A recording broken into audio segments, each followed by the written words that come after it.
And we are live here on Plus One EXP's Roll for Content channel. My name is Tony Vicenda. I am Chief Alchemist here at Plus One EXP, which is a brand that's passionate about helping connect amazing designers to great players who love their games and amazing players to great designers whose games they can love. We do that in a lot of different ways, but the most fun way is sitting down with those designers to play those games right here on stream. And tonight we are doing just that, but I will be just your humble host for the evening. We are going to kick things over to our crew because this is part 2 of PICARO.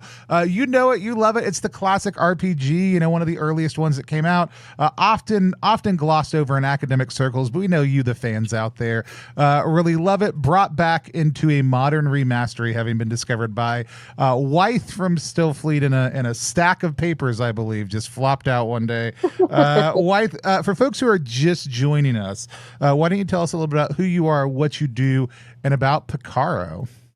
Yeah, sure. Thanks, Tony. So I'm Wythe Marshall. I founded Stillfleet Studio. I made a game called Stillfleet, and I worked on Blister Critters with my friend Tony, and Danse Macabre medieval horror role-playing with my friend Chris.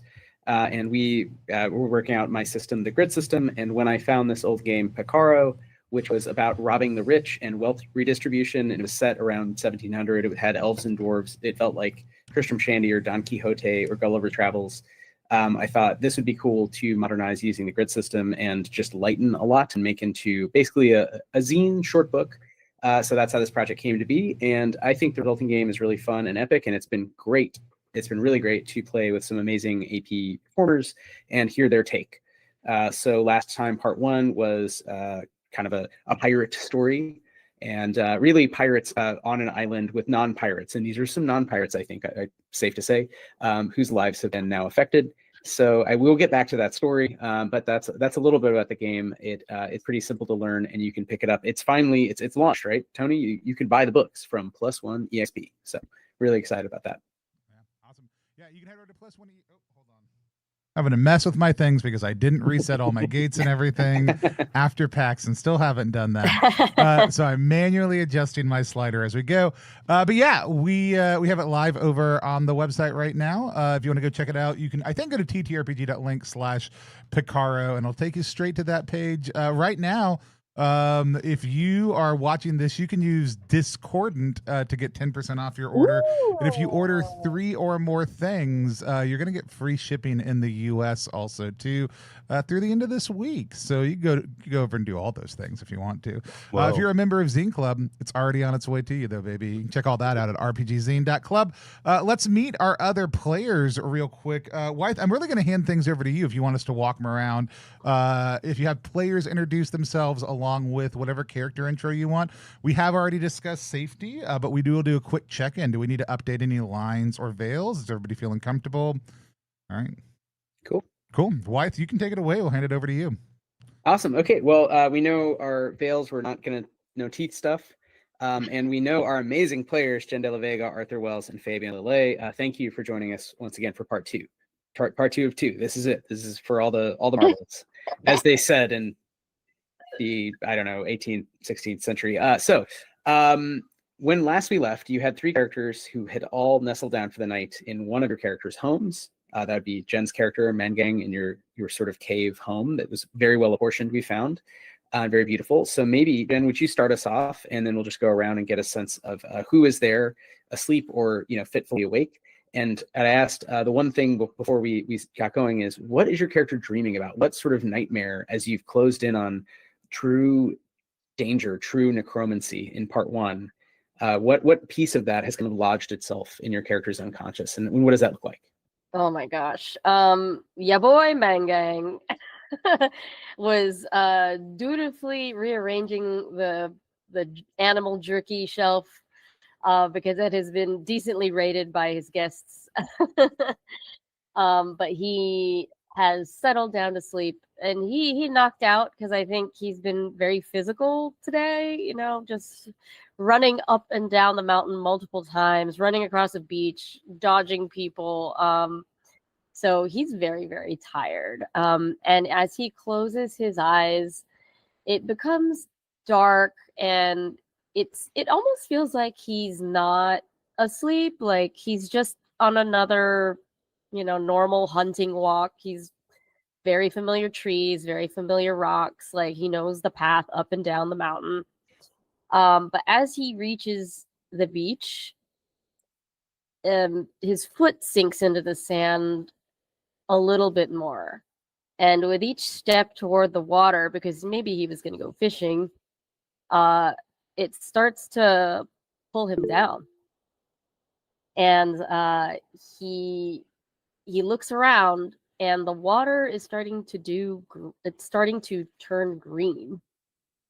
And the ground below him becomes squishy and like jello-like.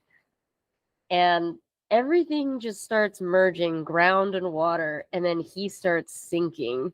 And he doesn't think to yell for help or gasp for air before he is swallowed whole. Oh, creepy. Then he wakes up in the morning.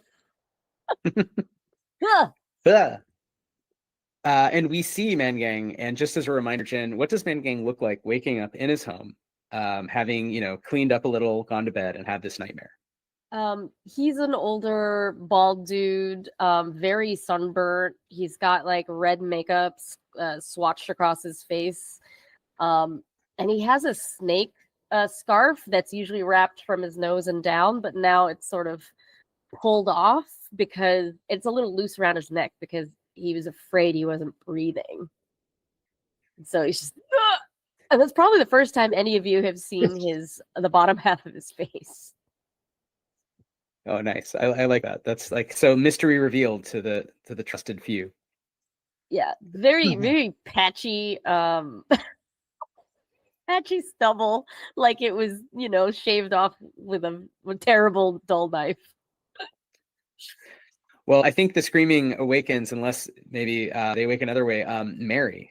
So Arthur, can you tell us who Mary is and what we see both in the night in their mind's eye and then as he awakens? Sure. We see Mary is a small, childlike little figure who is wrapped head to toe in like clothes, who is nestled in with their new best friend, a seagull griffin, seagull puma griffin, a terrifying creature that they are sleeping next to each other. And we see in Mary's dream, the two of them are flying up over Tortuga, and Mary's not wearing like a scarf to cover and hat to cover his head, and we see he's this like weird little gray alien kind of guy who's just having the time of his life riding on this griffin, and kind of echoing the first nightmare he had. There's a moment where they're flying on the wind, these currents that they're just kind of gliding on, and there is a flash of green light that they get caught in the middle of, and the light persists instead of going away, and they start to kind of spiral down towards a small island north of Tortuga. And there's the moment right before they hit the ground, I think, is when that yell happens, and Mary is jolted awake.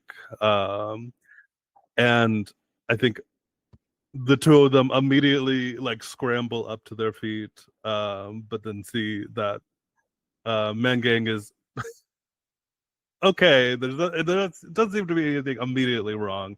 Yeah. But is definitely like shaken out of sleep. Awesome. And so last but not least, Fabian, who else is in this cave?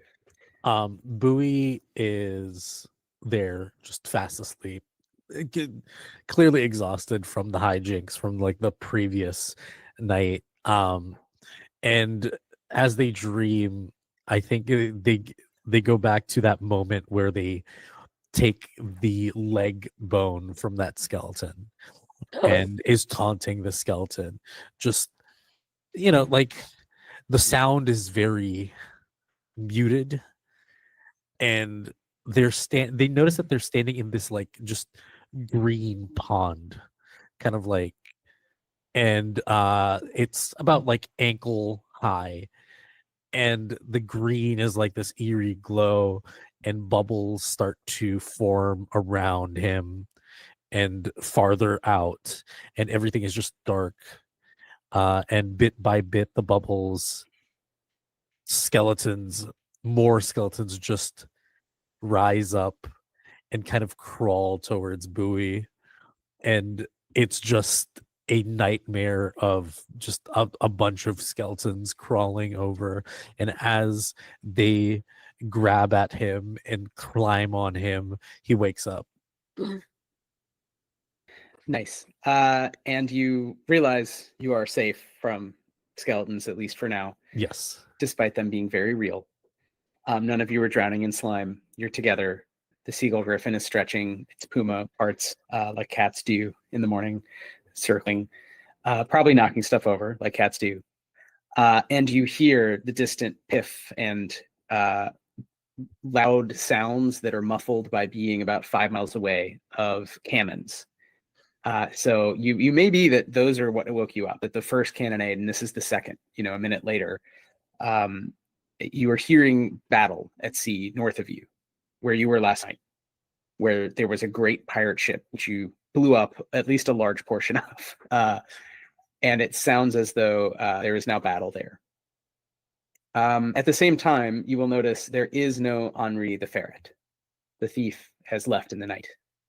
Oh, Yes, the wounded thief is recovered enough to just slink away. So you no longer know his whereabouts. Presumably no one does. Perhaps Delphina, perhaps no one at this point. yeah. Mangang is looking out the cave and scratching his, rear, and being like, Henri? Henri? And he's like kind of loud whispering. You don't hear any response from Henri, but you do hear hooves coming up your way from the little trail from the half-made fort below, the little foundations of what the French want to one day be a fort for a colony that they may be able to govern. For now, it's just a fort above a town that is ungovernable. And you hear the clop of donkey hooves coming towards you. As you also hear behind you over the hill, the cannons. So I leave it to you. Again, you're all safe now. You're all together. You've recovered. We did some resting off camera. So in this game, you can rest and recover grit, and you get 1 wound back when you sleep. It's pretty hard to cover wounds. Otherwise, you need medicine or the weird magic. What do you do now? I have a stick that I've tied like a tiny piece of mirror on, and I'm gonna stick it up and out over where the mouth of the cave is, because we're in a very difficult place. So I want to see if anyone is approaching our area. Yeah, and not many people would know about this, but you would know that a couple of people would know, and that while there's not really a strong government in Kiona, there is a group of pirates who appoint sometimes a pirate marshal to deal with problems between the various groups. So sometimes those are dealt with at the state level between basically rich people, states employing pirates as freebooters, and sometimes they get together and sort of have a mediator, a marshal who can solve problems. And in Tortuga, this is a dwarf, a coral dwarf named Guaya the Calm, and she is riding up alone on her donkey with a great gray cape. And already from the flashes just down below in the trees, she can't see you, but you could see the flashes of her because her skin is sort of pastel pinkish and bluish and orangish, like coral. So she happens to be here. She doesn't know that we're here.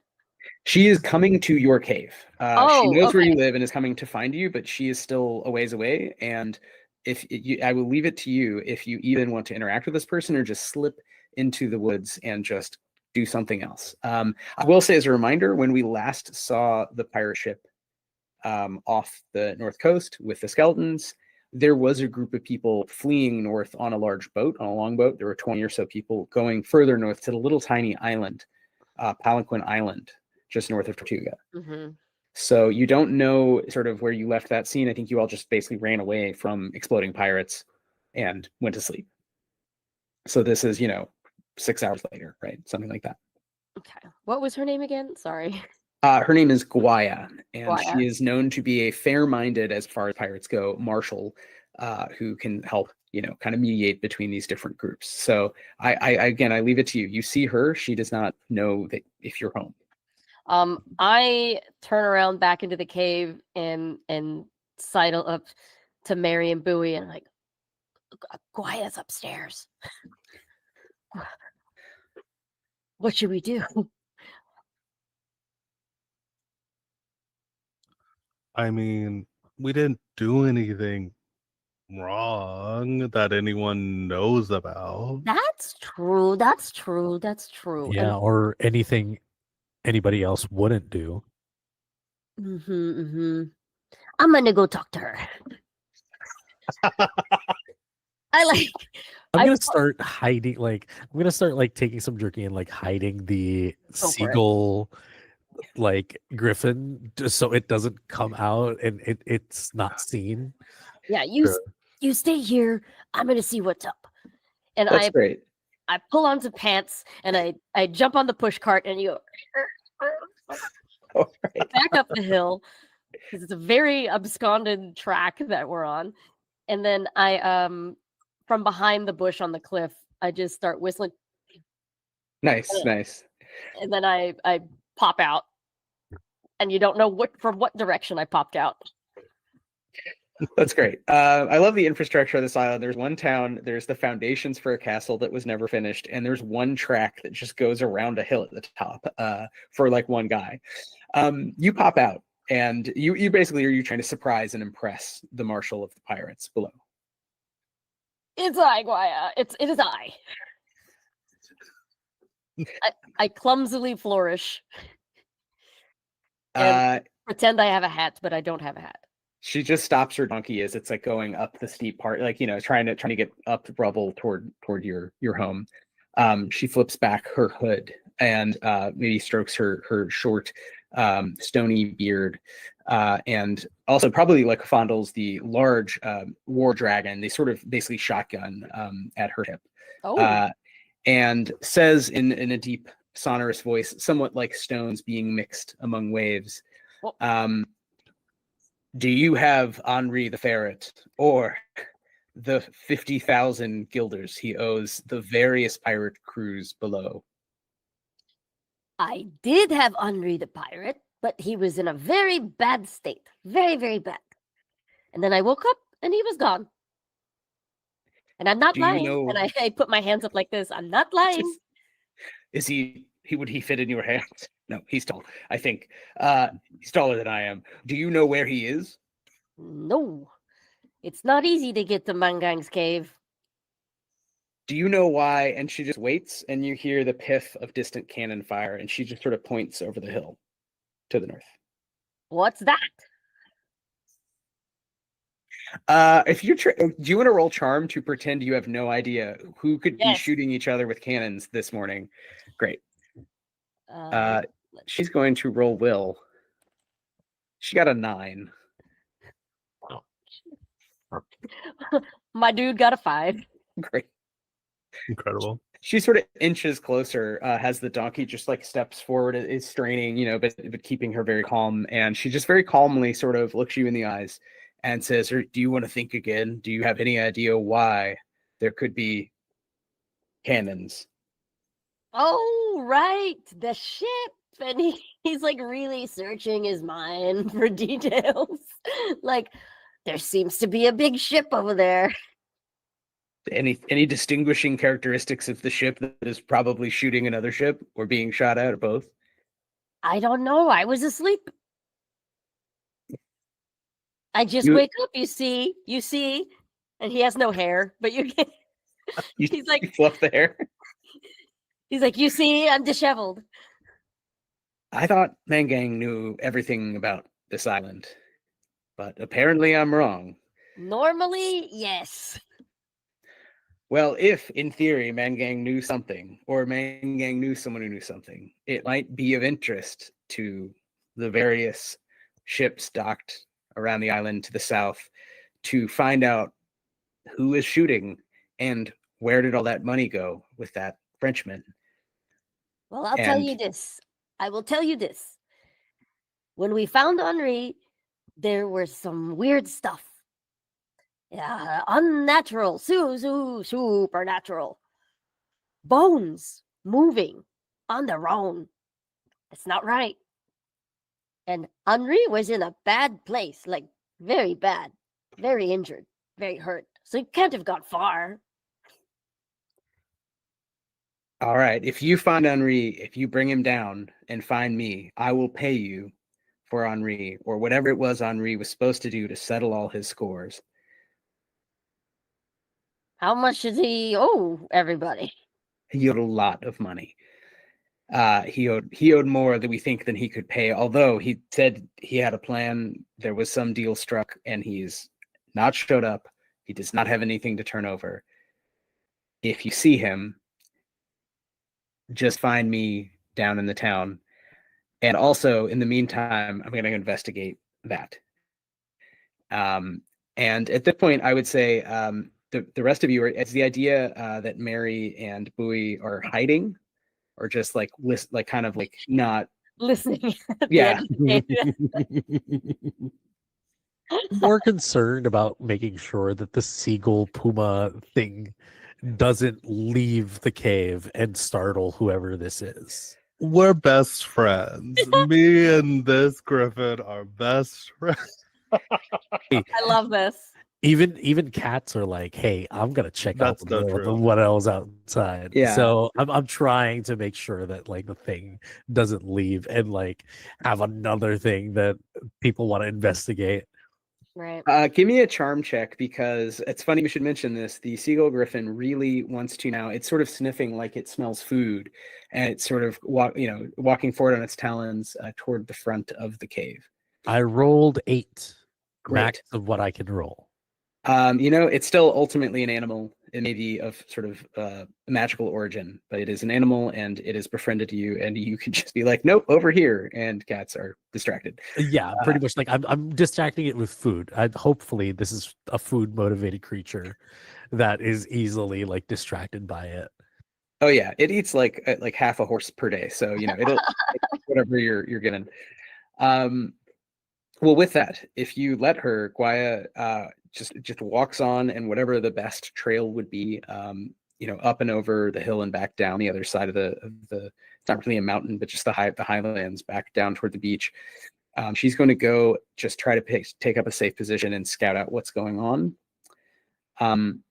You all are free to act. It would be pretty obvious from interacting with the seagull griffin at this point to Bowie that the seagull griffin is not like acting in the way that an animal normally would, where it's gets up and does animal routines. It is trying to leave, and you can kind of keep it back for a while, but it clearly like wants to go somewhere specific.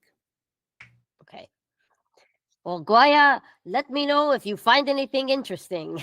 And I make the twinkle smile, like share with your friend Mangang.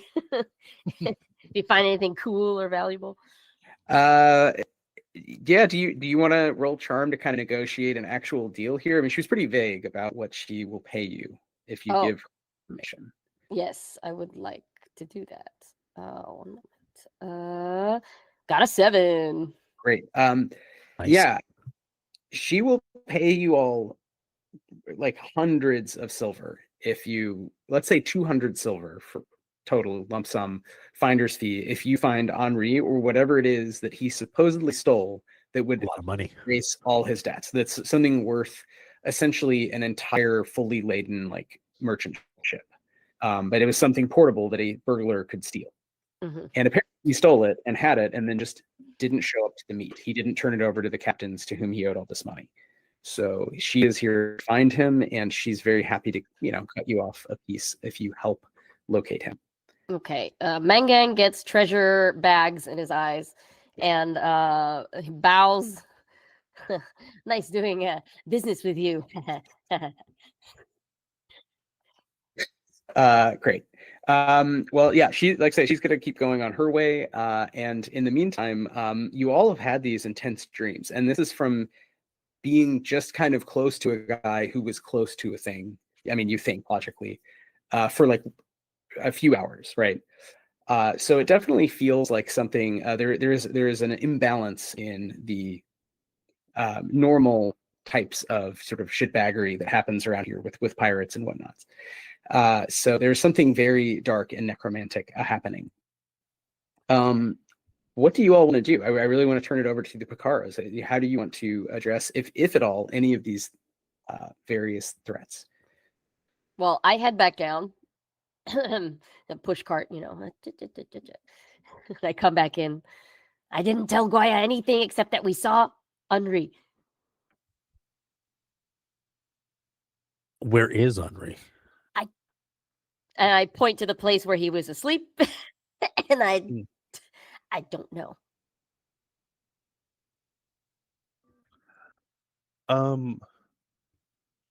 Wythe, does it seem like the Griffin is trying to go, like, can we gauge if it wants to go like north, or is it just like out somewhere? If you kind of walk with it out of the cave, it very quickly turns northwest, almost due north, and it's sort of it looks like an animal almost in danger, like not like it is about to pounce on a rabbit, but it is about to be attacked, and it is kind of sizing up its opponent. And it sort of hunches back, and it is flapping its wings. It's about to take off, but it doesn't do so immediately. It sort of looks trepidatious, if that's a word that can be applied to a wild thing. Mary's gonna turn back to the group and go, okay, so I was watching Scraw. I asked it its name, and that's what it said. It just yelled at me, but I'm calling it Scraw. And it looks like it wants to go north, which, I mean, like, if I remember, I think we kind of wanted to go north too. And I know, and I'm gonna pull another mimic class power, and I'm gonna steal from the thief, ironically, and say, I think I know somewhere near here where there's a small longboat that we could take if we want to go north. And I'm gonna grab flashback from the thief. Nice. What? So flashback, before each camper, you complete useful good. preparatory work. You start with the narrative hold, and one of the things you can do is suddenly produce a tool you need that you What? already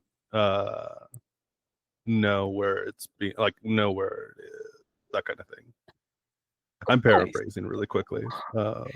No, yeah, that's great. And so, and that is flashbacks free, and it's once per session. So you're mimicking it, and this is your like one mimic of that per session. And you indeed already know. You're like, yeah, I know about this kind of hidden boat. Do you want to say, is it like someone specific's boat, and they've hidden it, and you know they're not using it right now? That's kind of the vibe.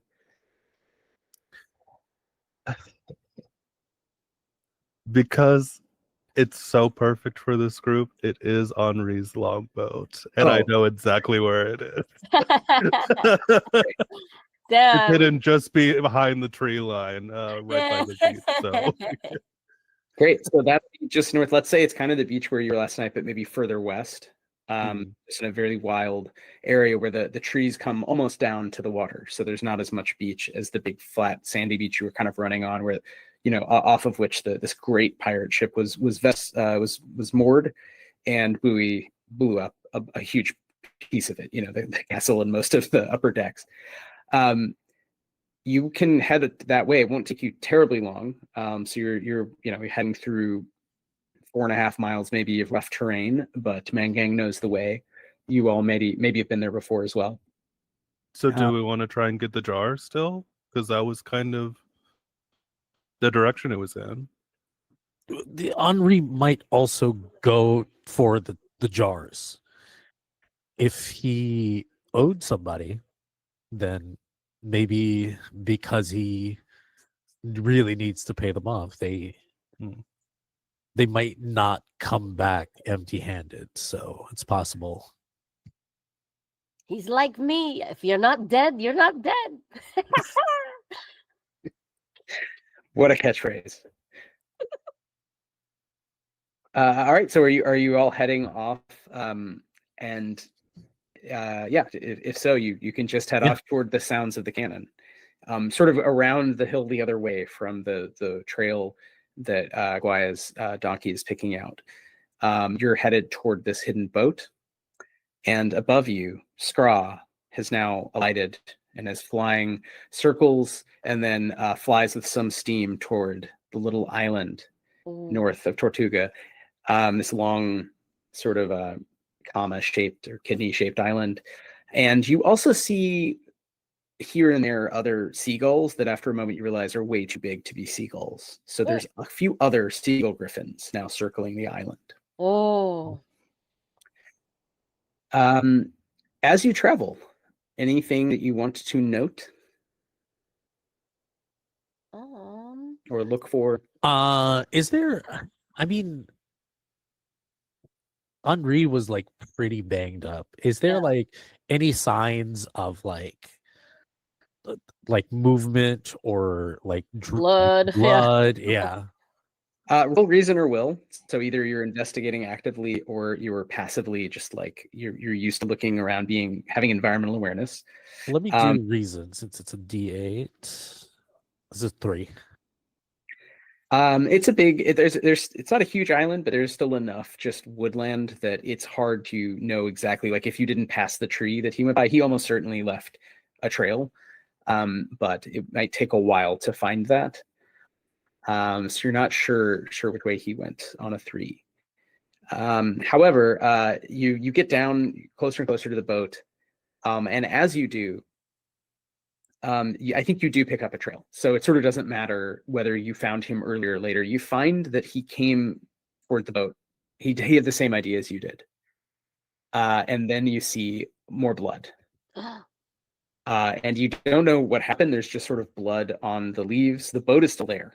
The boat is still tied up and sort of covered. It's got big leaves over it. But Mary knows, like, you just brush them off. There's the boat. And it looks like perhaps Henri tried to get to this boat and then had to run in the night. If you look now, again, if you take the time, you find some boot prints, some of which look like essentially just bone feet pressed into sand or mud. Mangang shudders because it's like, oh, them again. And I guess Mangang's gonna like take the front and start trying to drag it out toward water. But as we go that direction, do we see what's happening and what's making all the noise? Yes, the noise has quieted. I think this is a great time to ask, are you trying to be sneaky or are you just like, I don't care. I'm going to go for a boat ride. I think we want to look before we actually go out. Yeah, if there is a possibility of us getting like spotted, I feel like we would try to sneak for a little bit. Okay, so the low trees, the salt-tolerant trees, all the way at the front, and then some grasses around, but mostly just these low trees, and then there's some rocks, a rocky beach, and to the east more sand, and further to the west there's even just some cliffside. You see from where you're looking, as you find the boat, you're not being attacked. You don't see skeletons like around, but you do see in the distance this great pirate ship, no longer on fire. It is still floating. It is not sailing anywhere anytime soon, and it is down many sailors and much cannon. But it has been in a shootout with a much smaller vessel that you would recognize even from its wee little profile, and the fact it's usually not that high above the water, is the Big Gulp, the Nemo's submersible-esque submersible. So it's sort of a missile shape with like lots of sort of razor sharp involute ornaments along its sides, and it has these kind of crab legs and operates by the weird. And it has surfaced and dried off enough to shoot cannons at the larger vessel. They've had a shootout. Both vessels are still there, but you can see Jost is walking toward the beach. And you see that on the beach there are some sort of mix of skeletal and human pirates, and they are sort of rushing to fight it. And it is now in a melee off to your east in the early morning light. Whoa. Hell of a thing to watch. I think probably you see the hatch open at this point, once they're fully dry, and you see the horse-headed dandy necromancer Jost just sort of directing with a saber, just like yelling and So singing. he's a his, like, necromancer. sorry, who knows what he is? Who knows what this guy does? Aw. A simple merchant or The tongue wide. school. We would call him like a sovereign citizen in the 2020s, but back then, he's declared that he is going to live free under the water, and he's convinced a dozen or so sailors to come with him. So they are currently battling pirates on the land, and you can't hear from this far out, but there's muffled yelling for both sides. And we're being so sneaky Yes. as we push this boat across the beach to get to the water. I think in the name of like sneakiness, I think I'd ask Man Gang and Mary to lie in the boat and just like Yeah. cover themselves, and I'll like drift us out through the water underneath. Nice. Yeah. So it looks like no one is steering. Which Yeah, is it looks like just like creepy to them too. it just looks like an unmanned longboat that is just floating on the water. Excellent. You're floating out. What is your goal? Is your goal to just get to Palanquin Island as fast as you can without interacting with the battle happening over there? Yeah. I think that's the case. I don't want to fight. Yeah. If this is a sort of Pirates of the Caribbean moment, we're like those two pirates who are kind of the dumbasses who are stuck in the jail in the first movie. I feel like that's the kind of story we're playing. The one with like the wooden eye. And, Yeah, yeah, and the exactly. dog that they're trying to get like, here's a bone. Yeah. We're Rosencrantz and Guildenstern, Right. Exactly. Awesome. Well, give me, I think maybe Bowie needs to make a movement check to do this kind of swimming and guiding. Oh, you got it. Far enough. That's 7. 7, great. So you get pretty far out, and no one notices you. And at that point, I think you do need to get in the boat and be rowing. It would be hard to swim all the way. Yes. And also how to drag the boat, right? It's kind of things. For sure, it's just like doing the stealth, and as soon as like there is enough room, enough distance between us, I hop on the boat and then kind of pat both Man Gang and Mary. It's like coast is clear to start rowing. And we start paddling. Mm-hmm. Yeah. Excellent. Mary, go ahead. You get in the boat, and Mary goes, Bowie, you look so tired. Do you want a piece of candy? And I'm gonna give you the little piece of toffee I have, so you can get some grit back. I don't know what candy is, but okay. You make a will check, and you can regain 2 grit from it.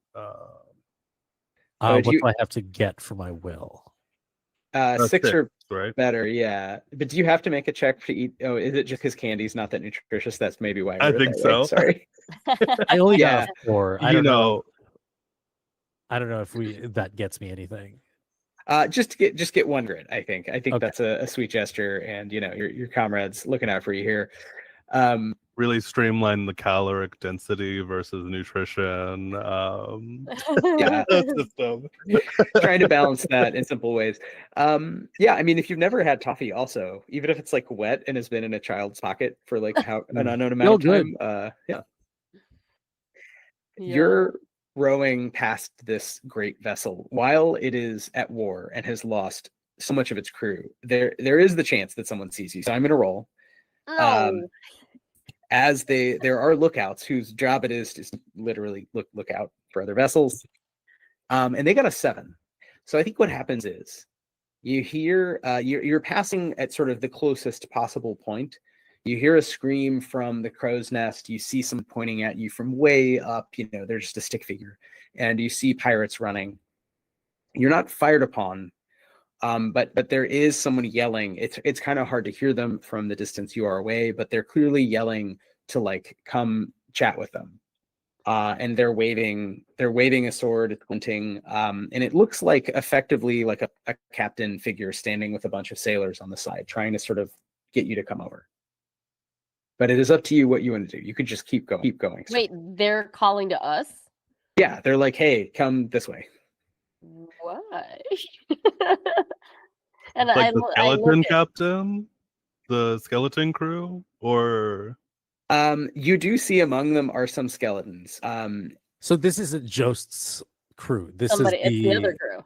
It's the other crew. This is the other crew. Yeah, these are this is the Brethren of the Beyond. This is this large pirate ship that includes both living and non-living members. But they're far away. You can barely, do you want to even get close enough to like yell and have a conversation? I'm gonna whistle a weird way. okay. Okay. And Palasu comes darting over to our boat. And should I send a message to that boat? Those guys look like they're trying to talk to us. I mean, it's up to you. They might just hurt your bird. I don't know.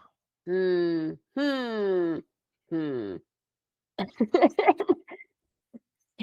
don't know. Should I send a message?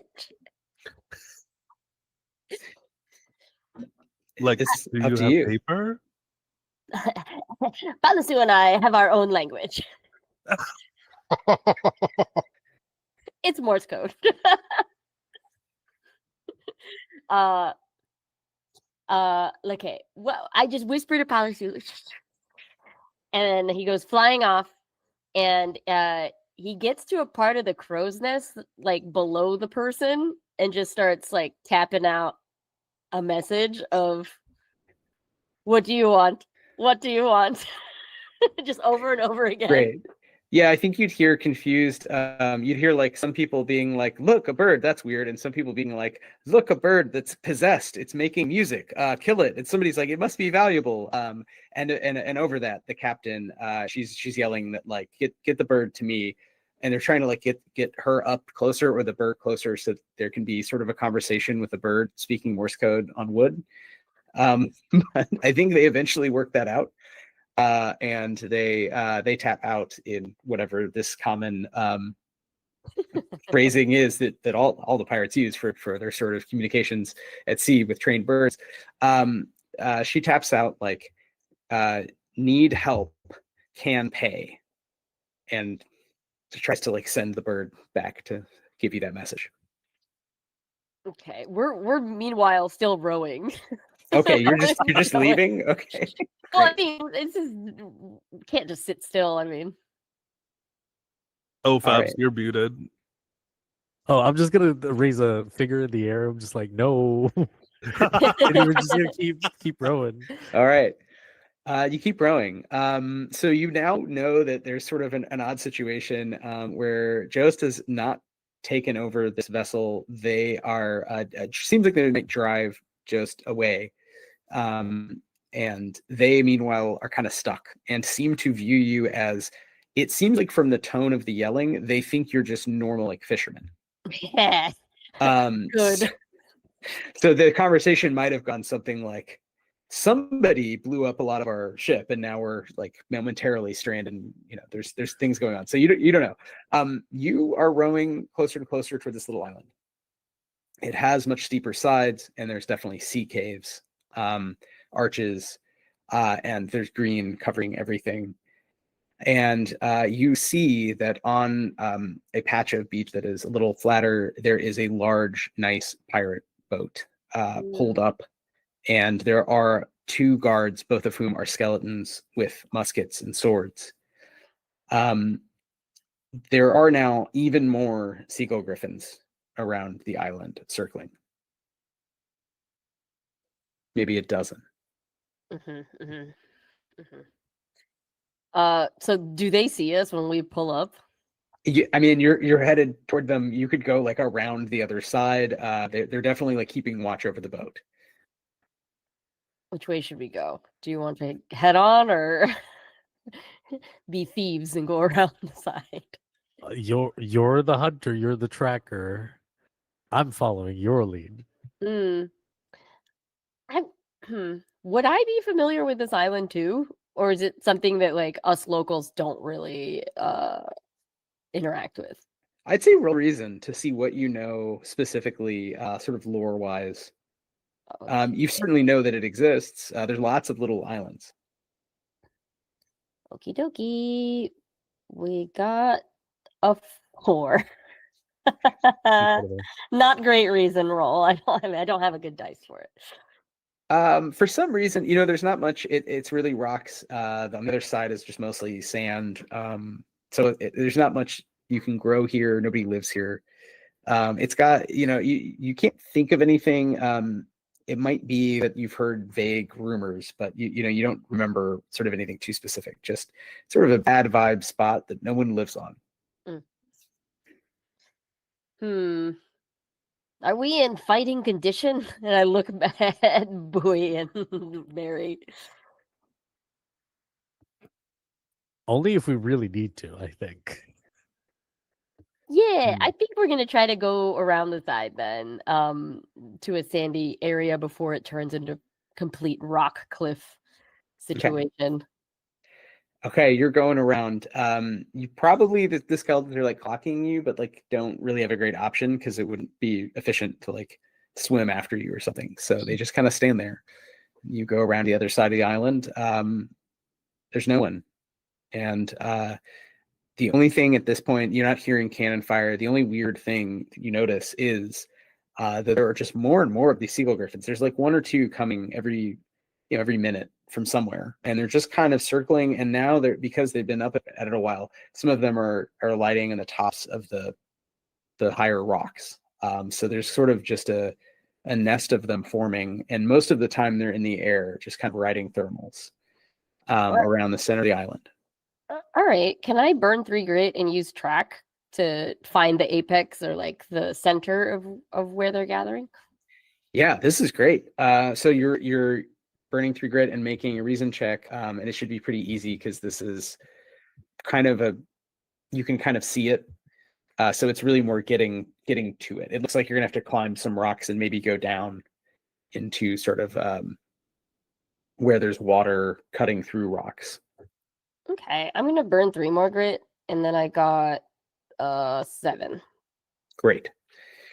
You can figure out from where you are that you're gonna have to go way up and down, and it looks like they are over sort of not quite maybe the center, but the center of the rocky area where there would be sea caves underneath. So you're guessing it's a cave. It's another cave situation. And also, since you used power to investigate this, maybe I'll ask in a second, Jen, what it looks like when Gang like tracks something in this way. So sort of observing a natural or unnatural phenomenon. But you have this rush, this anxious feeling of that green slime overtaking you. No. And you feel like you're pretty sure that they are also tracking the jar. They are tracking something, and that is just attracted. It doesn't seem like it's going to stop anytime soon. Just dozens and dozens of these very large predators, which are otherwise extremely rare. They're not like hanging out everywhere. Yeah, so it looks like Mangang starts sniffing like loudly and often. And he gets down on one knee. He licks a rock. He throws some dirt in the air. He like smells it. He like looks at it. He licks a finger and puts it in the air and like like rushes to a little bush and like looks at a broken branch. And it's just like he's just very manic and finding little things. And it looks like it's nothing to you, but he goes, ah! And he just darts forward, like, follow me. All right. What are you all gonna like go up and climb these rocks and try to, I mean, you're gonna come close to the storm of seagull griffins, and there is a chance that if there are pirates around, they could see you. So is anyone sneaking, or is it just a mad race to like run after Mangang? Mangang is not hiding, so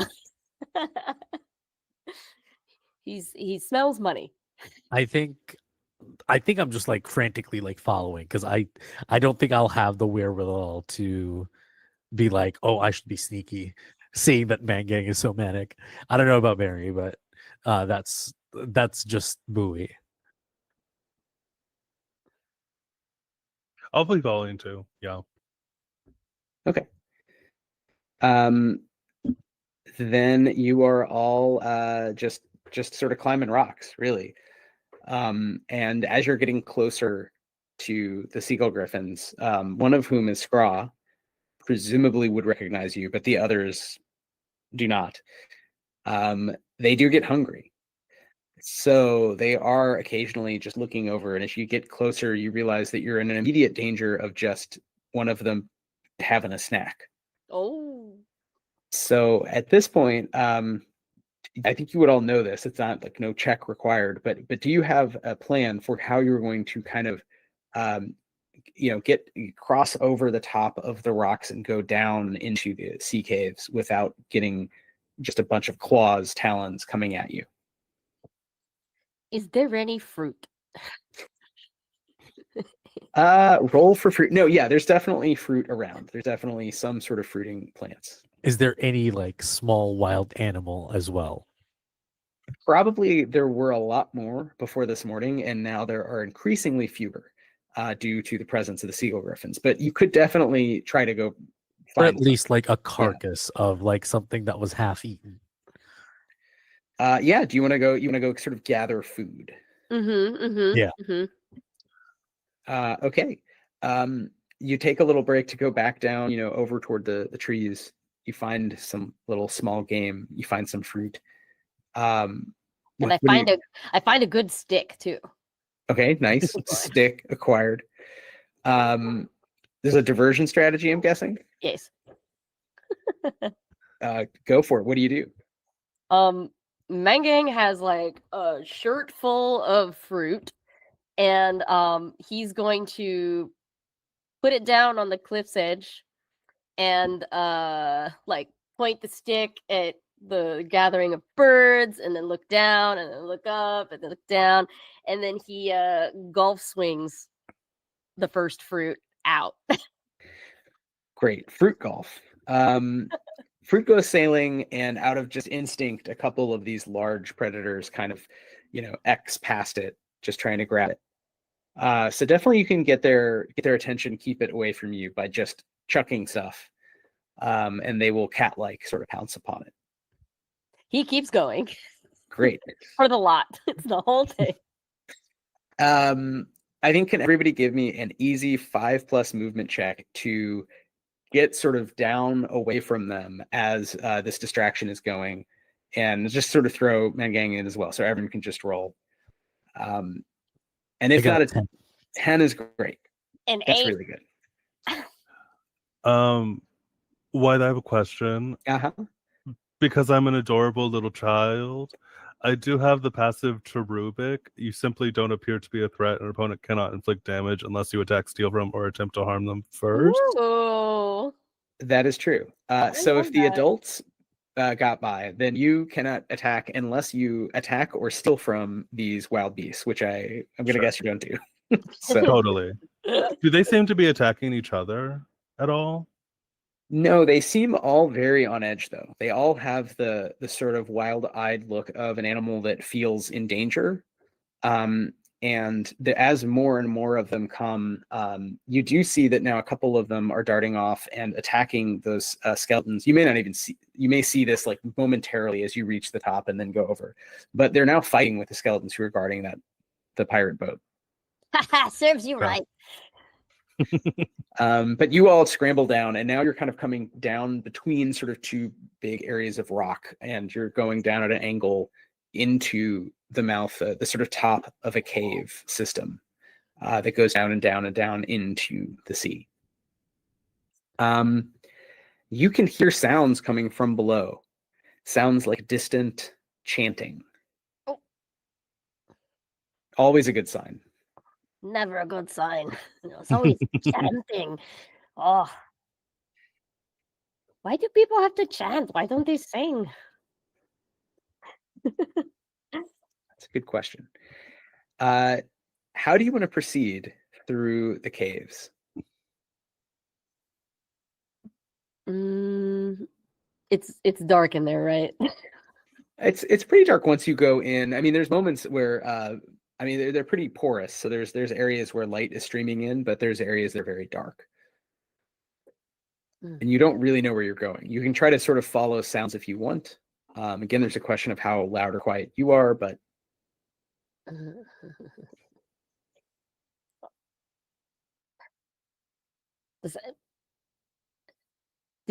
Did Mary have another tracking skill that was kind of different from mine?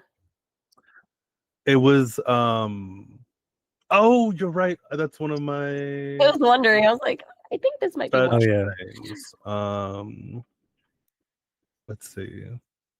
Fetch. You can feel where the people are. Yeah. Alienation Born. I can spend 3 grit to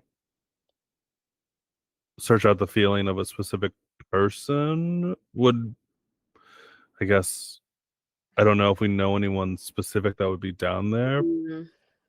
If you don't want to spend that grit, we can also just like skill our way through.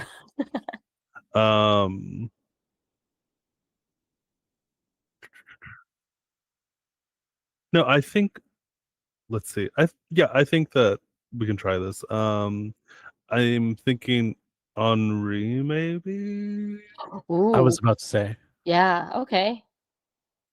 Yeah, sure. Let's try that. Great. So 3 grit, and there's not a check. It just is a heads up. Yeah, you always feel the presence of humanity, of people. And in this case, there's definitely people below you, and you can feel Henri, you know kind of what he feels like and whatever this sixth sense is for fetch. And you feel he's down there, but his spirit is now very, very weak. It's like very close to death, but he is like right below where you are. And you know the sort of route. You can sort of see it and almost maybe feel how he was presumably sort of dragged down to the depths. Okay, so I think I can get us there, but we're gonna have to be very quiet. I think Henri might be dying again. Again, this guy doesn't know how to take care of himself. We had a nice cave. We were in your nice cave. It could have been could've okay, but stayed now he's in gonna the be cave. dying again. Could have stayed in the cave. Desperation makes you do a lot of crazy stuff. I don't know how you do it, Mary, but lead the way. Absolutely.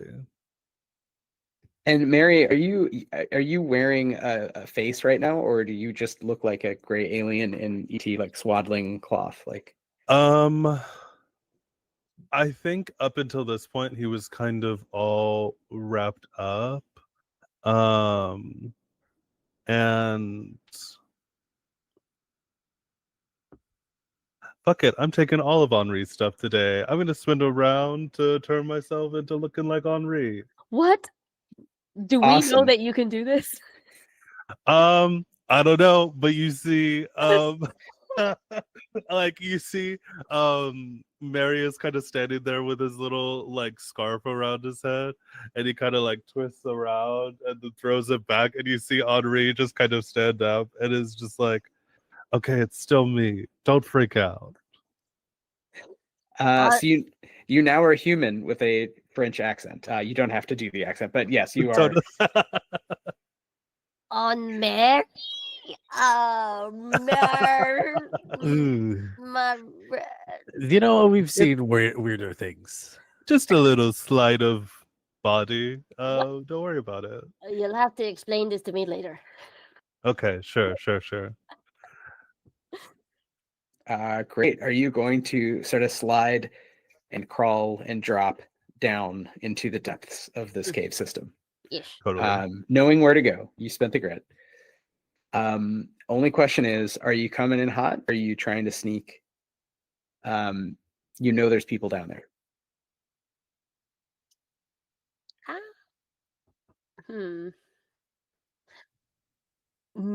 Maybe we don't have to sneak because you look like Henri. True. I don't know. I think they took him hostage. Oh. Maybe we still Listen, sneak. Oh, yes. I think we sneak down there. I'm gonna try and scare the shit out of them because you guys, listen. I mean, You just have to trust me, and when I tell you to not look at me, you need to not look at me, okay? okay, It's because gonna I'm be scared fine. right now. We just gotta be sneaky. You got it, Mary. Awesome. You head down there, and yeah, you look like Henri. The chanting is getting louder, and the caves level out at one point. You're about at sea level. Depending on the tide, you can see the water comes up and down. There's patches that are muddier. It's pretty dark. And this long twisting cave just kind of goes forward through the rock. It sounds like there's about a dozen people ahead of you. And if you're not trying to sneak, then I think the chanting, some of it subsides and you hear footsteps coming toward you. And you also see, I think, a green light ahead, like a green lantern. Not related to a green lamp has been lighted and is kind of giving off light from sort of around the way. So it's sort of just eerily lighting up a bunch of the cave. I'm gonna hang back behind a rock. That's like I'm just gonna be back against a rock and just like checking every now and then. As Mary's gonna go scare these people. A couple sailors are sort of rushing toward you in the dark.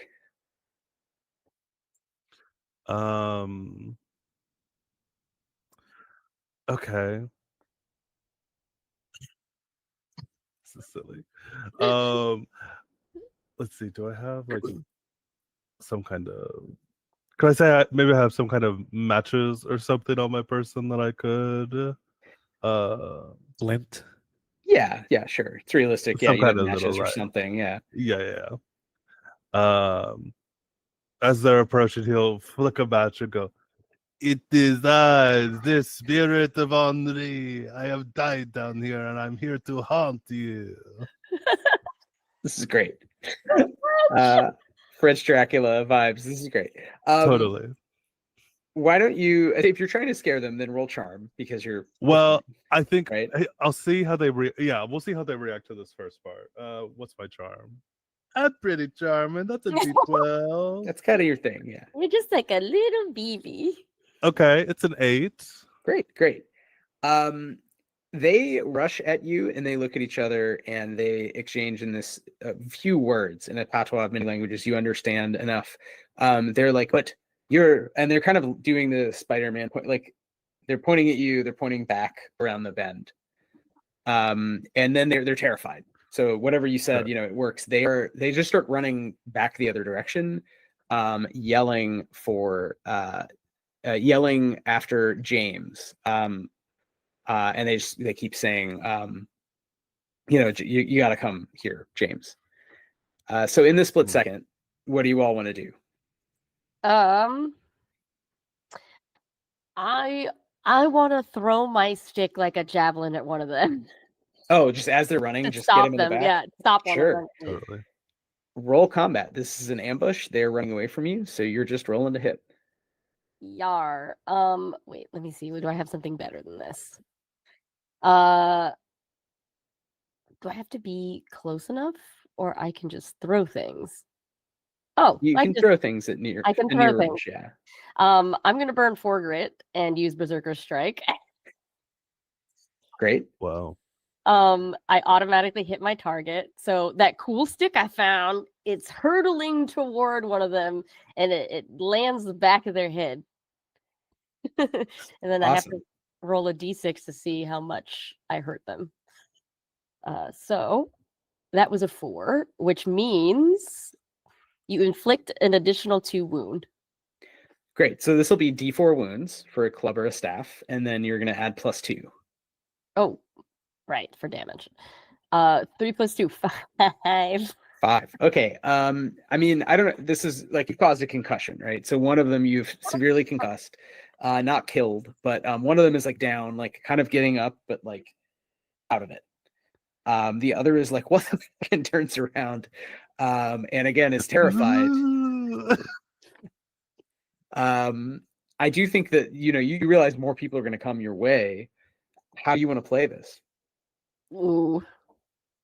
Um, I'm still at the like outside of the cave. I'm still like at the mouth of the cave. I'm going to signal to Mary to kind of like, no, it's fine, let them. And I'm gonna burn 7 grit to use vanish. And then I'm gonna do a flashback. What? Ooh. flashing back to when I was at the powder kegs of that thing, and I see this small little like explosive, and I'm just gonna tie it on this guy and like light it as he's running away from us. Got it. So the one who's still running away, you want to make sure has this like bomb basically strapped to his back, and he doesn't realize. Yes. Oh my god. Wow. That's great. Can you give me a movement check for like how you would like do the tying on without someone noticing that like you're belting a bomb to their back? You got it. I got an 8.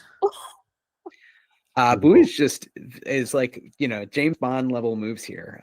Just really, really impressive hands, Yeah, how do you do it? Is it like you have like a, just a loose belt or piece of cloth or something, and you quickly fashion this kind of? Yeah, I think I have I always have like a fishing net, Right. and like I would like cut a piece of it and then like kind of fashion it in a way that it's like some of like the fishing hooks would just easily hook on this guy's thing, and then I'll just like use a flint to just, while he's like distracted, it's like, oh, my friend got concussed. I'm like, Yeah, this split second. I mean, he's like not actually going to stop, but right, he's distracted, doesn't notice, and then runs back. The chanting is all but stopped. You hear one voice still chanting, and everyone else is rushing this way. And then this loud explosion, because it's not a large, this is a huge, like dry limestone cavern, like you'd see, like out west. I mean, these are small, low caves. There's mud. There's a sandy sort of, like, basically just wet sand everywhere. It's loud. It's loud. Rocks are sort of falling. right before the explosion, I look at the two of my friends, and I'm just like, and then like just cover my ears as it like explodes in the distance.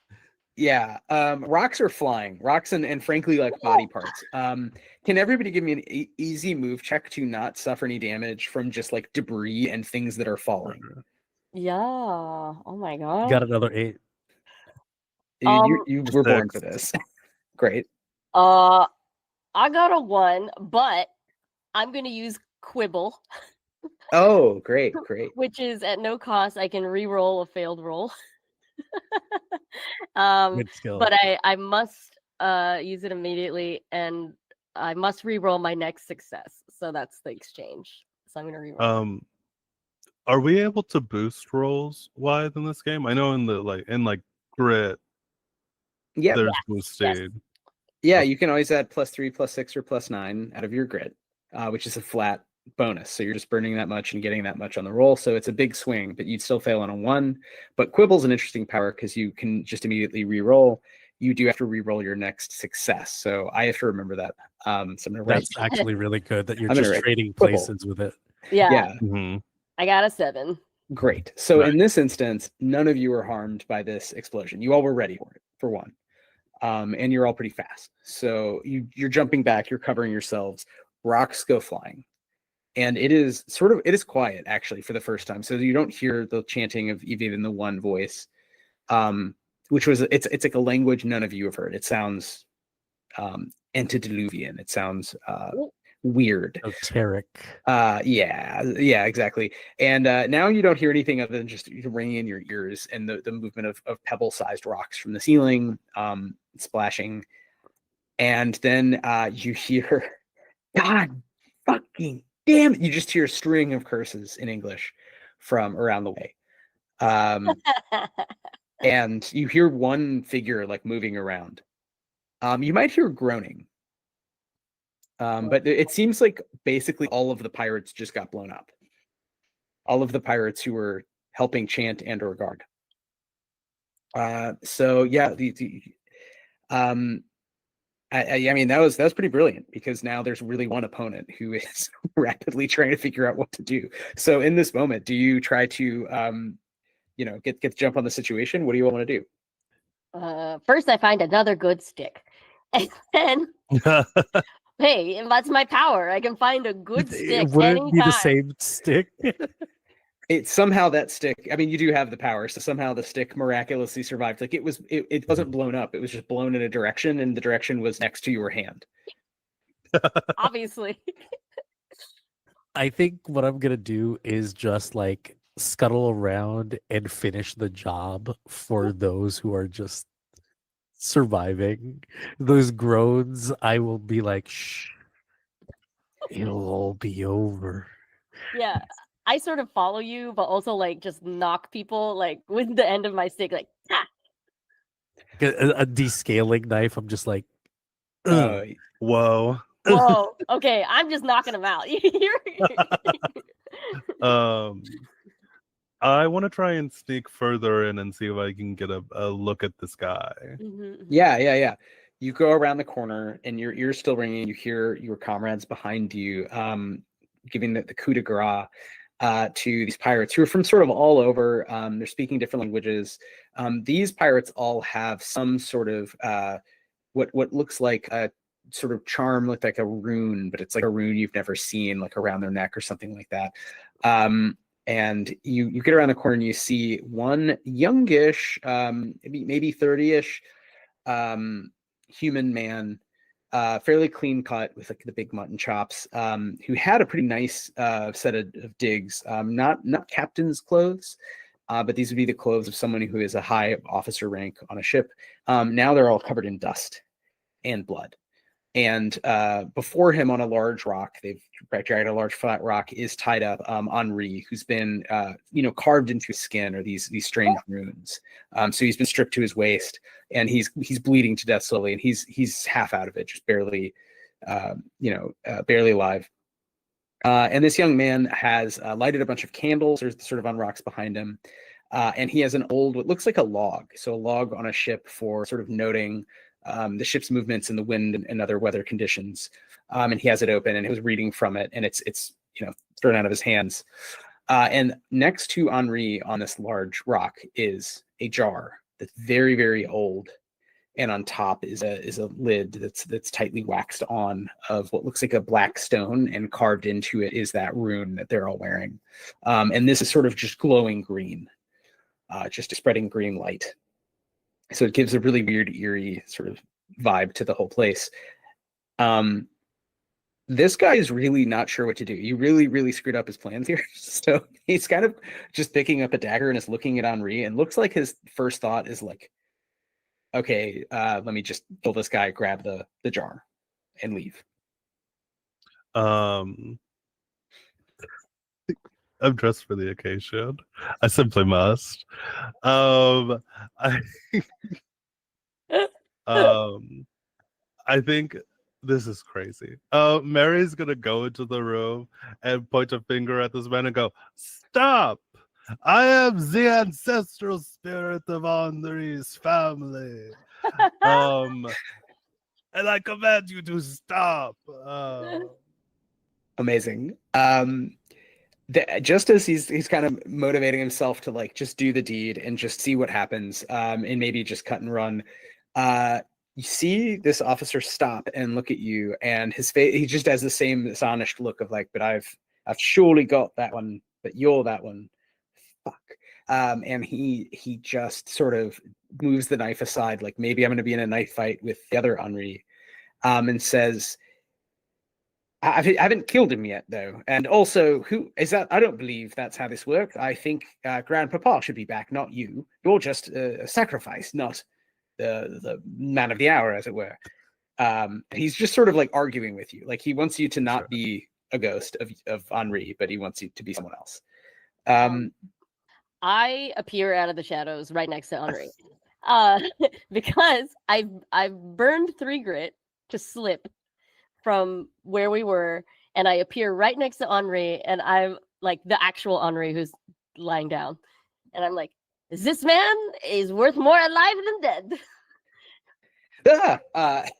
And I start untying him.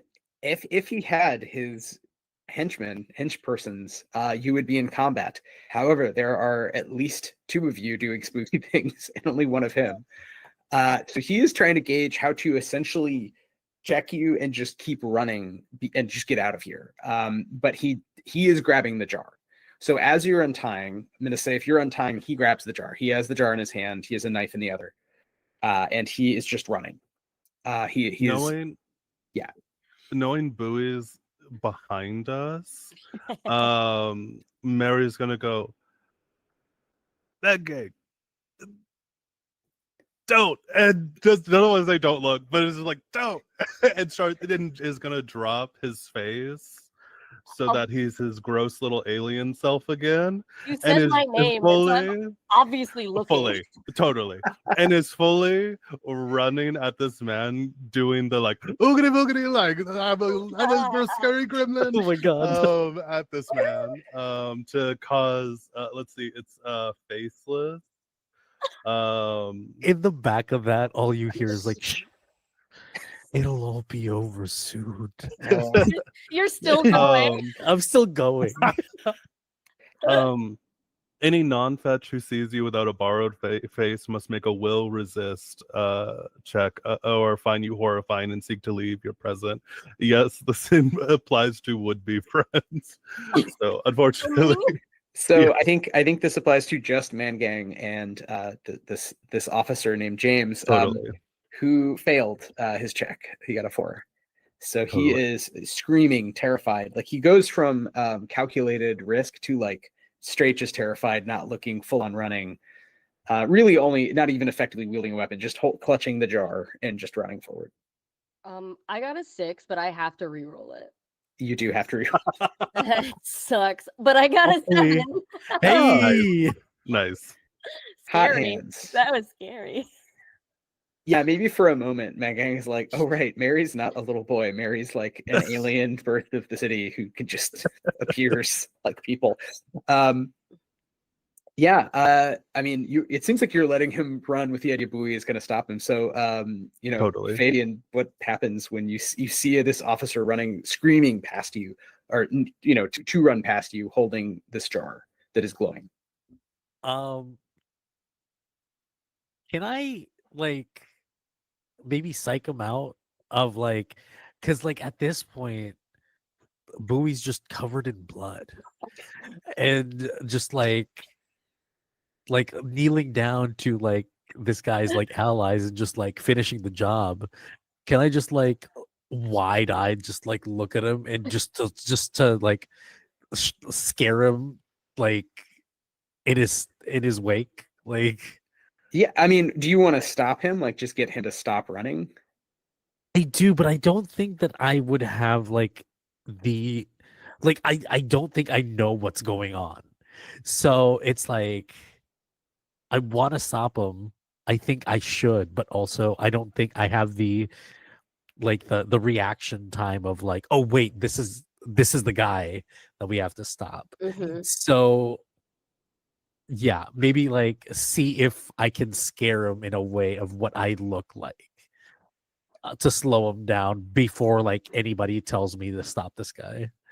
Yeah, sure. Roll charm to intimidate him, and you're trying to kind of use your presence and just be like, what the like, hey. I just got a 2. Great. He's still running. And he is not, you haven't lost him. He's just past you. And now he has to kind of scramble out the caves, and it's kind of harder to get out than in.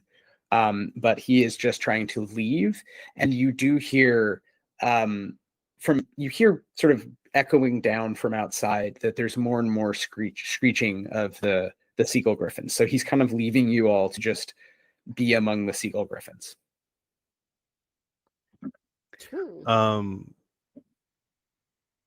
In a sort of last-ditch effort to stop this man, could I try and call Scraw to maybe pounce on him?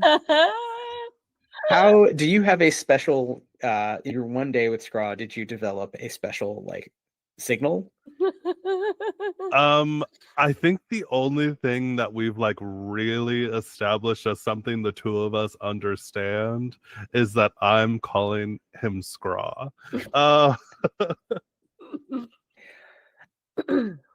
Sure. Why don't you? So you're kind of running after the officer. Mm-hmm. and you're just screaming scraw up into the cave toward the entrance. Maybe roll a d20, and if it gets at or under your charm, then you just yelled enough and made the sound well enough. Hell yeah. This is just real random. There's like 100 of these animals. Absolutely. I rolled my charm exactly at 12. Oh wow. Great. Oh yeah, you do have d12. Yeah, I think one of the seagull griffins, you think it's Scraw, a little hard to say. It's now like blocking the top, the most obvious exit of this cave system, and the officer is kind of scrambling up and then now just sliding back down, and it's just kind of halfway between you and Scraw. And is looking around and sort of thinking like, oh, where else can I go? While holding the glowing jar, which is also like, it seems like shaking. It's like hard to hold. I think we need that jar. Yeah, by this point, I think I've untied Henri and I'm carrying him on my back. And I'm like slowly trudging to the front of the cave. Like, don't forget your man Mangang. Don't forget me. I've got our paycheck here on my back. Yeah, he's just muttering numbers in his delirium. And you realize after a while they're debts to these different captains that would have all been erased if you were able to get and hold on to this jar. And if he decided to actually just make the deal and not try to keep it for himself or get more money. So he's just like number station. What do you all want to do now? Well, I think I've made it to the front of the cave. That guy is standing outside of the cave with the jar. He's down. I mean, he doesn't want to fight the seagull griffin, so he's gonna try to just go somewhere else in the system and try to fit through. He's like looking around. You know what? I'm gonna roll his reason and see if he finds another way out. Nope. He's just kind of frantic and panicking. Toward the front of the cave.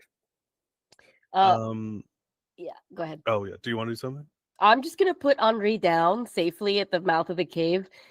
And I'm like, we're business people, over here on Tortuga, we like to talk about business. And I look at this guy straight on, and I look at the jar, and I look at the guy. I don't know who you are. I don't know why you've come here, but you've made a terrible mistake. The ritual's already in progress, you see, and there's already a fitting vessel. So if we could just proceed, actually, perhaps you could help me and we could all benefit from getting back Grandpapa Nick, and everything will be right the way it was. Or better, I don't know. But whatever that is, maybe also can be spooked off. But I don't think we could just stop it. It's already, he sort of gestures that it's like shining a light brilliantly and kind of rattling. You've started some kind of ritual? Yes, quite. I think you heard it. It's one of the 15th Enochian keys, but it doesn't really matter what it is or what I was trying to do. What matters is it's half done, and I don't think that's best for any of us at this point. Hi, I'm James. I'm the sailing master of the Beyond, or I was the sailing master of the Beyond. I seem to have tenured my resignation by coming here and starting this ritual. So perhaps you could help me just finish, and then we'll all pop off together. How much? And I look him up and down. I go, how much? How much? I just like walk from behind Mangang, all covered in blood, like a scaling knife in my hand. My hair is just wild. He says he can get you, if you're talking money, he can get you in raw specie in silver pence, 10,000 silver. But he needs to first complete the ritual, speak with his grandfather's ghost, technically. And then he will be able to, basically, he will be able to reclaim what is rightfully his, and that is worth just tons and tons of money. You just got to believe him. You see algebra in the air as Mangang is trying to remember how much the other people were going to pay them. Like trying to wait. Is this better or is this worse? I'm just gonna be like 10,000 is a lot. But I might not be smart. Does that mean you have to kill our man here, Henri? True. 200 is guaranteed. That's right. 200 is guaranteed. We bring Henri back to town. And that 10,000 you still have to look for, don't you? And I just like point at him. You don't have it in hand. No, not quite. Well, I don't have. Grandpapa knows about a great treasure which we'd be splitting up, and you'd be getting a much larger share with 10,000. That's an insane amount of gold or silver by any standard. But Cash in hand is more than cash as promised. Maybe roll will if you want. Anyone can as a free action as you're having this conversation. Yeah. Let's roll a 3. I got a 10. Oh, Jen's Seven. pretty good. 10 to 7. I think maybe in different ways. Mary, and maybe it's more like a sixth sense for Mary as a fetch. Maybe Mangang, again, you're a witch and you're trained. You know these lands. You know sort of what's natural or unnatural, and what things are just rare. You know, griffins versus like truly disturbing. And you sort of feel that the light is not random. The movement is not random. It's almost like pulsing, like a beating heart, and it's pulsing in the rhythm with his heart. And you can feel that as you're talking, he's losing his will, and something is kind of taking control of him. And there's this sort of greenish glint to his eyes. And so if it's not the dead body of Henri, it feels like this guy is about to be possessed as you're talking with him. Man, okay. I don't know. Mary, what do you think about this? I mean, Henri is still guaranteed money, is all I'm saying. And Mary goes, and it's rude to call me a thing, and pulls out a sling. And I'm going to I'm gonna burn 6 grit. Because I have a D4 on my combat. Okay. For an 8 to hit this man. Nice. That does hit, although narrowly. He seems possessed now of a superhuman strength and agility, and he's takes a deep breath and jumps back and gets thwacked in somewhere by the slingstone. What damage do you inflict? It's a D4, so that's gonna be 3 damage to this dude. Okay. It looks like a blow that would have caused serious injury to a mere mortal. He sort of shrugs it off and sort of looks at you now, and his eyes are fully glowing green. And he says in a deep, gravelly voice in Dutch, and can repeat it in whatever languages are spoken around these parts. With whom am I speaking?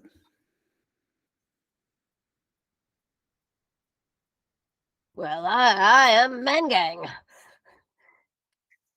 Mangang. He sort of repeats, toneless, like, without emotion.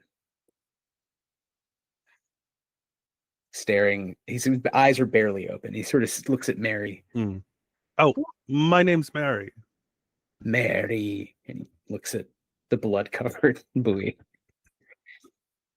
I look at Henri. Henri. I am Captain Nicholas de Rook. I am the captain of the Beyond. I have been slumbering for some while, and I have been provided a vessel to return to my vessel. And you all shall be named mates if you can help me get back to it and set sail again. And he's just ripping apart. He's ripping at the seal of the jar to take the lid off. Ooh. Do we want him to do that? Listen, I live by the #1 rule of Tortuga, which is live another day. I'm not gonna try to stop the big scary ghost from opening his scary ghost jar. Yeah, I pat the real Henri on the shoulder and I go, buddy, we gotta go. Get you home. You're too drunk. You're gonna be fine, right? You were able to leave my cave last time. You can leave this one. And I rub my hands together and I go, okay, boss. What do you want us to do? Okay, you just work for the. All right, cool. Captain Daruk. On the sign with my eyes. is trying to get the lid off, and he'll need a moment to do what he wants to do here. But he's going to do it himself, and he says, "In the meantime, it seems like a foul thing has occurred to my soul. It has been sundered, and it offends the natural world." And he sort of points up at Scraw, who is now trying really hard. Scraw is in the cave. Scraw is coming down, crawling through, wings barely able to sort of fit at points, and is coming to basically attack him.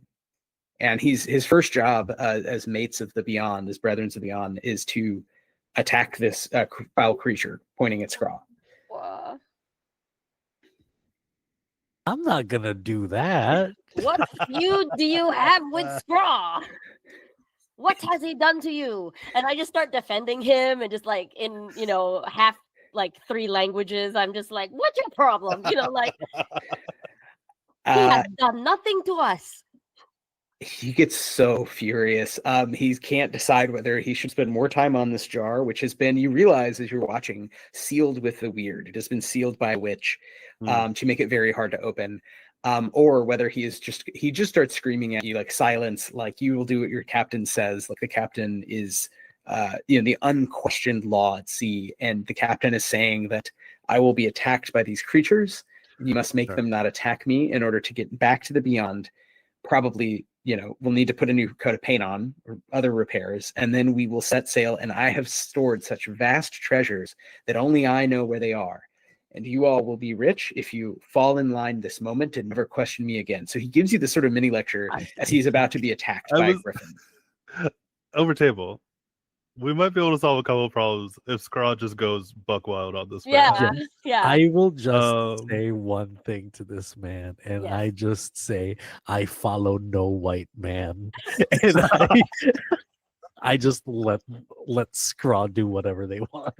And I put my hands up, and I'm like, that's the nature of things here on Tortuga. Awesome. Great. Scraw jumps him. He still can't get the jar open. He and Scraw are on the floor, and he is like punching this huge predatory cat with the bird's head, bird talons. Wing feathers are kind of going everywhere.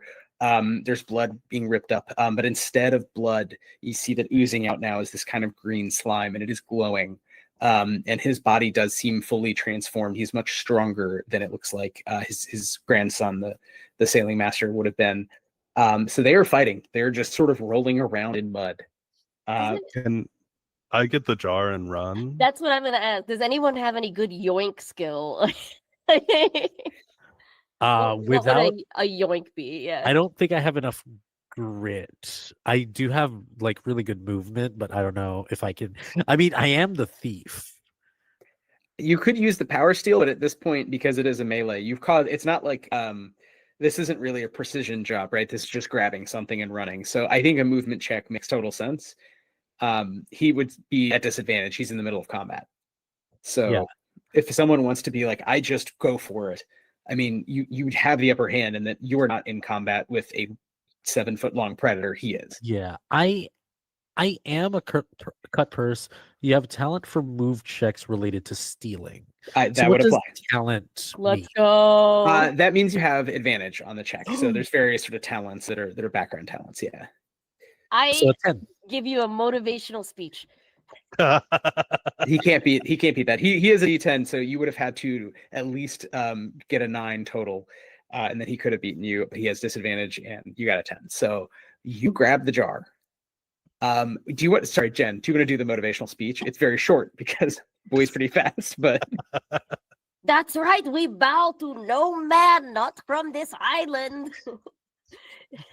And I'm just wagging my finger as I edge out of the cave. Fully running. We're running while Bowie's doing the thing. And on my way, I pat Scraw on like the head. It's like, good boy. And I take it. excellent.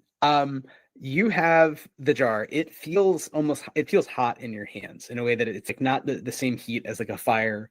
When you touch something icy, it feels hot because it's using the same receptors. It's that thing. Like, it's not on fire. It's not going to burn your hand. It feels wrong. I'll wrap it in the rest of like the fisherman's net and just like hold it like that. Mhm. Excellent. So just looks like you caught something in a little net. Yeah. You're crawling up through the cave. Beyond, the seagull griffins are going crazy. More of them are trying to get through. And at this point, you have a choice. You can try to sort of fight your way through a bunch of griffins, or you can try to find, there are other ways out of this cave complex. They're just not as obvious and large. So you're going to have to do some sort of crawling around. But it is up to y'all. Meanwhile, the fight continues behind you. Something may change there. Yeah.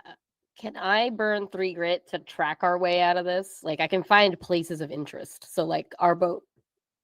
Yeah, I think that's fair to say. If you burn the grit, then you are able to find a safe way out through a smaller side tunnel that may go into the water for a brief moment, but you all can swim, and you just keep going. Same sequence as before, except now they're in a cave and Mangang is licking the ground, touching the wall, licking a finger. There's no wind, that kind of... Yeah, absolutely.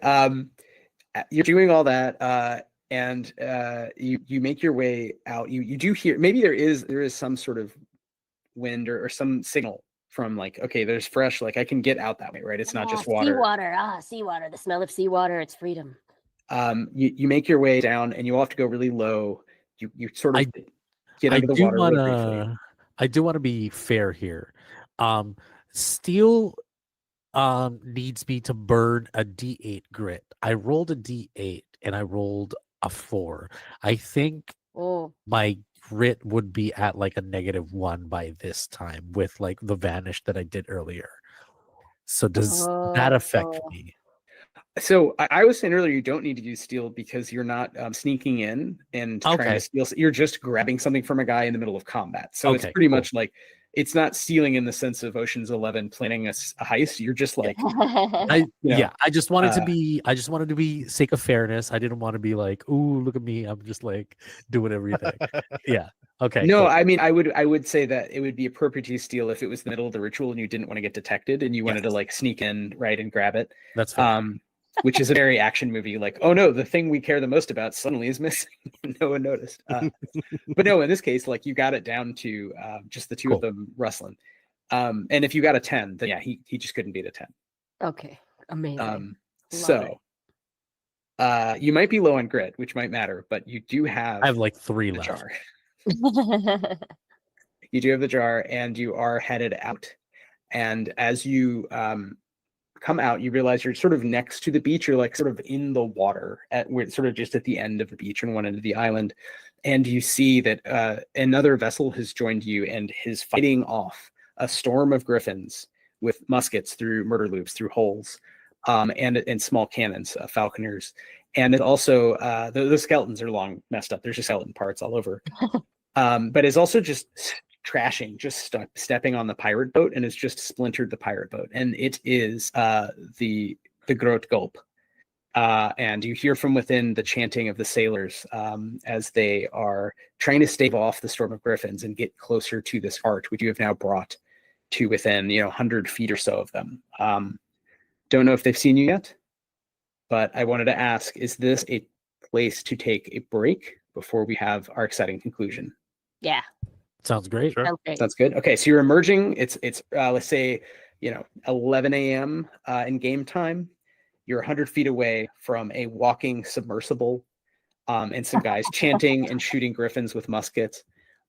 Feathers and blood are everywhere. It is chaos, and behind you, an eerie green light has followed you out, and also the sounds. Right, it's in your hands. It's your net.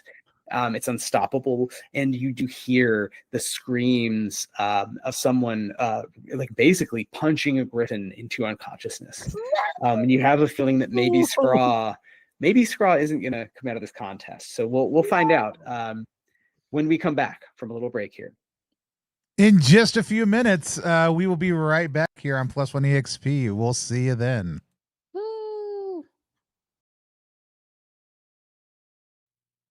And we're back for the finale of our 2-part play of PICARO.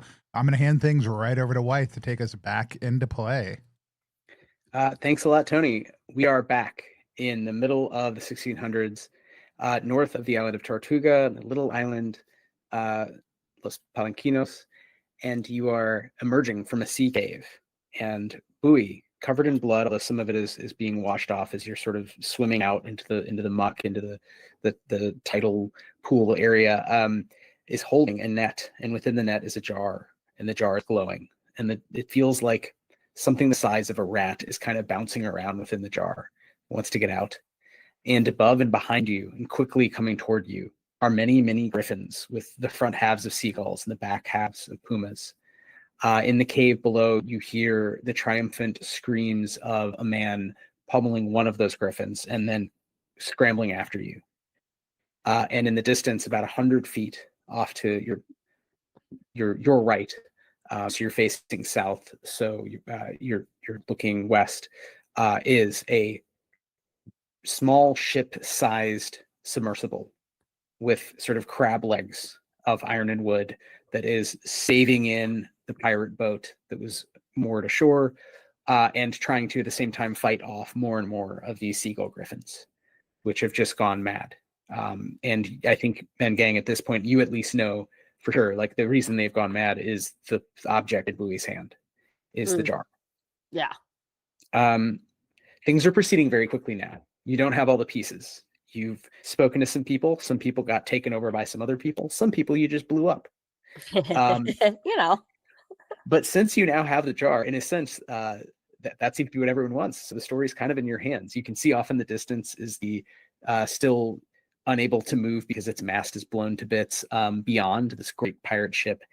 And you probably see at this point that there's some people on the shore. You may not be able to see that far, but if you did, there's people on the shore maybe conversing with those pirates. So there's sort of, civilization has come to detect that there's some sort of pirate war happening on the north side of Tortuga.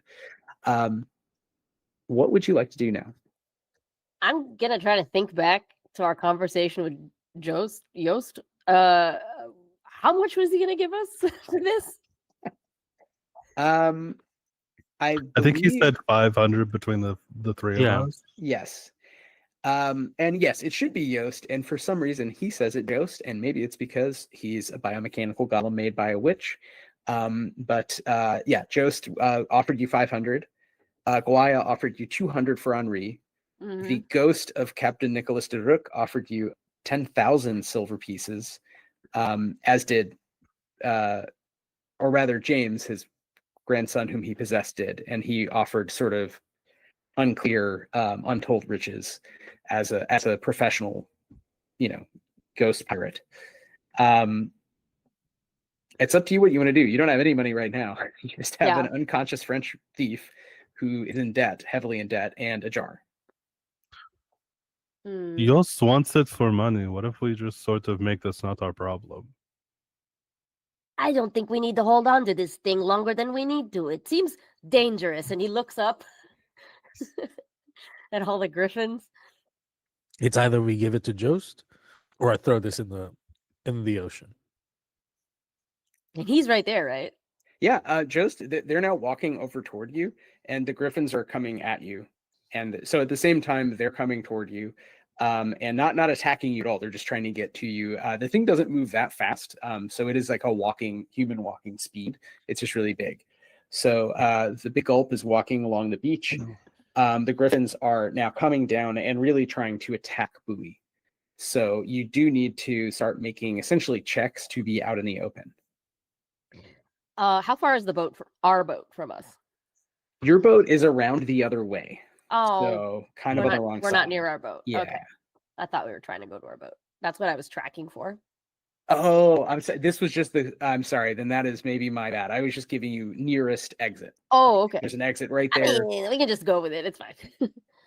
Yeah. Over table, are we cool with getting the money from Joe's? I'm okay with it. I'd rather get rid of the thing. Yeah. Bowie is probably starting to run away closer to Jost while we decide, because they don't want to get eaten by seagull griffins. I found tool good sticks. And I'm just, swatting the air going, yeah. I'm really good at dealing with like talkie situations. Are you cool if I grab it and run? I think we do like a I'm running, I see you running, and then I pass you the net. Yeah. Totally. It's a classic football, rugby type of, maneuver. Exactly. Yeah.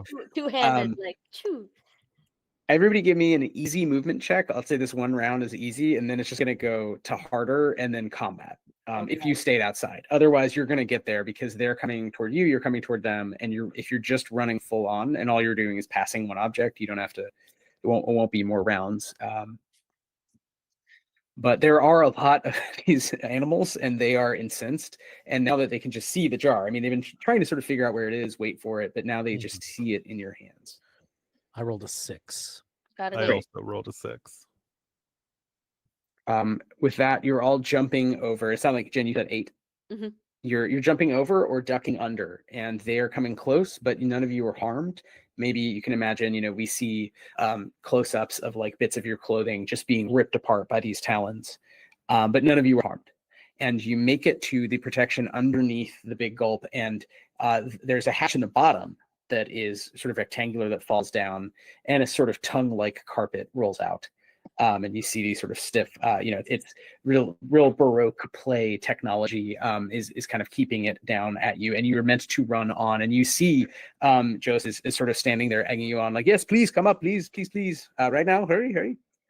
And there are soldiers shooting at the griffins trying to keep them away. Yeah. I'm like, we are just coming on really quick. We're not joining your crew. We're not joining anyone's crew. You cannot contain us citizens of Tortuga. Listen, he loves that. He thinks that you all are real originals, and he says as much. As if you all come on, the sort of tongue-like thing is pulled back by a winch, and the hatch slowly starts to pull up while you're sort of standing on it, and you are within the belly of his ship, this little submersible, as it's walking out into the water, away from the griffins. I think Mary is going to be holding the net with the jar in it, and will say, Jose, all day yesterday and all night and all day today, we have been endeavoring to get this to give to you. That was our plan all along. And I'm going to spend 4 grit so that I can tell a lie that everyone believes. Oh, great. And we were able to snatch it away from the big scary captain before he opened it, and we helped you kind of stop the skeletons who were trying to steal it. And I think we did such a good job that because we're giving it to you now, you should give us 600 instead of 500, so we can split it evenly between the 3 of us nicely. This is great. He is so tickled at this outcome that he always knew it happened. He had great faith in you. Ever we met at a charming little tavern and we were having hearty meals together. Maybe one of us was drinking. I was that person, I'm pretty sure. And now you're giving me the thing that's only been less than, I think, 24 hours. So you're really good at thievery and adventure, which is, obviously professionals. I'm a professional explorer of consciousness and the world. And now you can join me at least for a little bit. Does not have to be for long, but we'll take you to somewhere safe and ride out the storm of the griffins. They don't seem to like this object very much. But I just need to talk to the person whose soul it contains, and then we'll find out how to get even more interesting things. Anyway, it doesn't need to bother you with that, but sure, 600 is fine. And back there. Wait, you're saying that this... I see. So that's why, and because you see the green light is like streaming out and is still kind of linking, like it's like providing this like long tether back to Nick DeRook. He doesn't like us so much. I think if he doesn't, but this was tampered with, but not opened. So if it wasn't opened, then he's still really here, and he'll come back to here. So we'll just do that part again, and give him a body with which to speak, and then ask some questions. So that's no problem. I believe I'm probably better prepared than whoever. Wait, did you do it back there? We did not do it. No. We stopped the person who was doing it, His grandson. His grandson. Okay, well then that's probably worth the extra 100 silver pieces of coins. So let's say 600, and you split it as you say evenly. The math a little more smoothly, and I will have the jar. He's very happy with this outcome. Sailors are coming down. They no longer are firing. You're under the water. You're only probably like 10 feet under the water, but you're just walking, down into the strait between the islands, and just walking back toward Tortuga. It's not like being in a ship, but it's kind of like being in a ship. It's weird, like it's jostly as opposed to sort of up and down waves. Can we see out?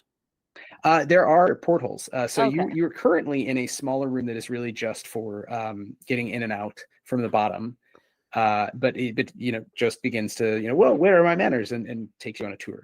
And it's all very cramped. So everything is like his height, but very narrow. So he can kind of do this. So it's kind of a weird effect. It's like built to very inhuman specifications. So it's not really pleasant, but it is. You see like where their soldiers are sleeping. They have their little their little bunks. There is a little zocalo, a little place where they make meals and such. And there is a fore observatory and gunport, and the gunport pieces are all sort of sealed up, and there are these big glass sort of eyes, and you can look out into the water and see what's just swimming around in the blue. It's just ordinary fish. It's beautiful. Wow, Bowie, is this what you see all the time? Yes. Uh, Beauty. And Bowie's just like kind of like a child just on the porthole. It's like, I miss home. I don't think I could live on something like this. I am meant for the mountain. I'm meant for the mountain. And he thinks wistfully about his horse. Bowie's Yeah. also like uncomfortable because like it's unnatural. Yeah. I see all the fishes and I don't feel the water. I don't taste the salt. Yeah. Well, he brings out there's some smaller chairs, and he has like a very sturdy, essentially like a nice stool with this beautiful green or satin. He sort of squats on a stool, and you're all sort of in this fore observatory. He's filling up a lot of the space and looking at, oh, look at that one. That one's cute. It's trying to fight the other one for a bit of crab. This is, you can imagine, like a test model, and we'll build a much bigger one. But I think part of it was just always securing more steady funding. So it's hard to start a nation of free thinkers, and now I think we will have that ability. So I've had a little success in life, and now you've just given me some more success. So thanks to you, this is going to be great. There will certainly, no one will have any problem with us declaring ourselves free of all the existing nations and empires and things like this, and living in a submersible underwater city of my own design. You're welcome anytime if you like fish. I take it you like fish. He's like looking at Bowie and making small talk. He doesn't actually know that much about the fish. So just the orange one, the purple one, yeah. Do you all want to roll reason as a free action to just think about what is happening as you give him the heart of Nicholas de Rook? Oh, sure. Sure. I don't have a great reason, but I'll try. Oh, girl, I rolled a 1. I rolled an 8. Great. I think maybe what you realize the same thing, but and Jen, you can tell me how you interpret this, but your face cannot betray the feeling of it. Like, whereas, I think Bowie can just like poker face, like have a realization. Nicholas de Rook is a arch necromancer who cannot die, and thus he's had his body chopped up into pieces. And he's always trying to get a new body to do more evil. And this guy's whole plan is to use it as kind of to have a ghost on call who he can like torture and ask questions of and learn from and get money from by getting secret treasure. And it doesn't seem like the best plan, even if you endorsed his project of building a city underwater.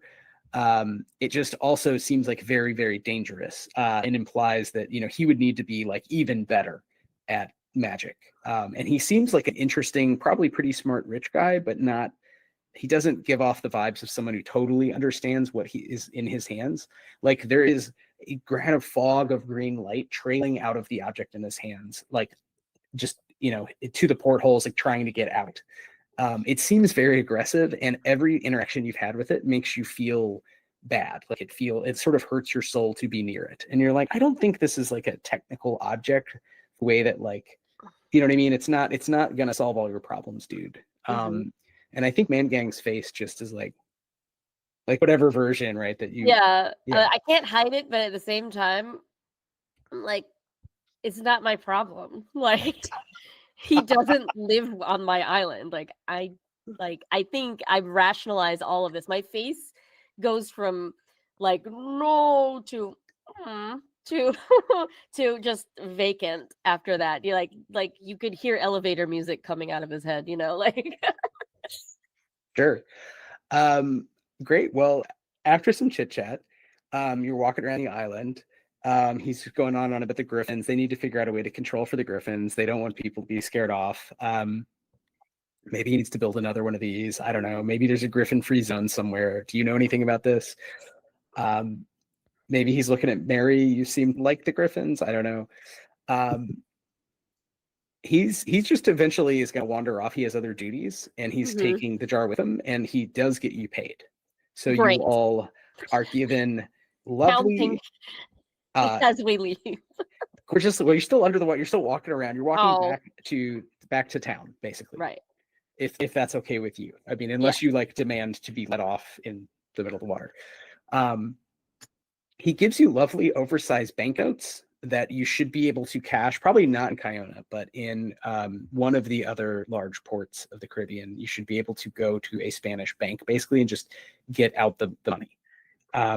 And that is, you know, they don't have a lot of extra weight on the Grot Gulp. They don't have the money here. But he writes, you know, for each of you like a check for 200 silver. Basically. Okay. We can go to Port-au-Prince tomorrow.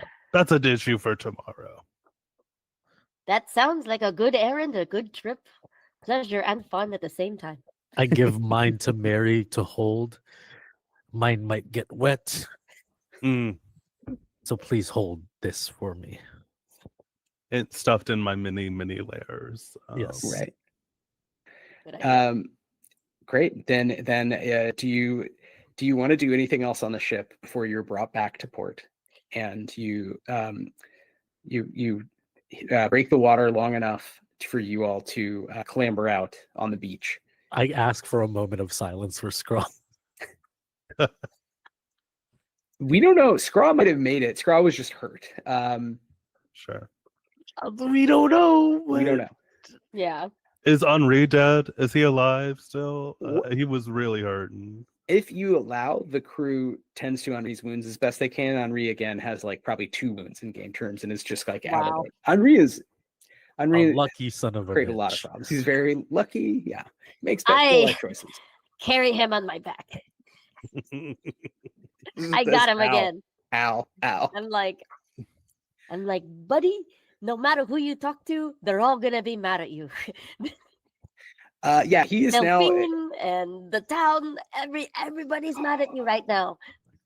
Delphine, you have to help me. They're going to murder me. I need to get the thing, but you just gave the thing to the guy. I can't.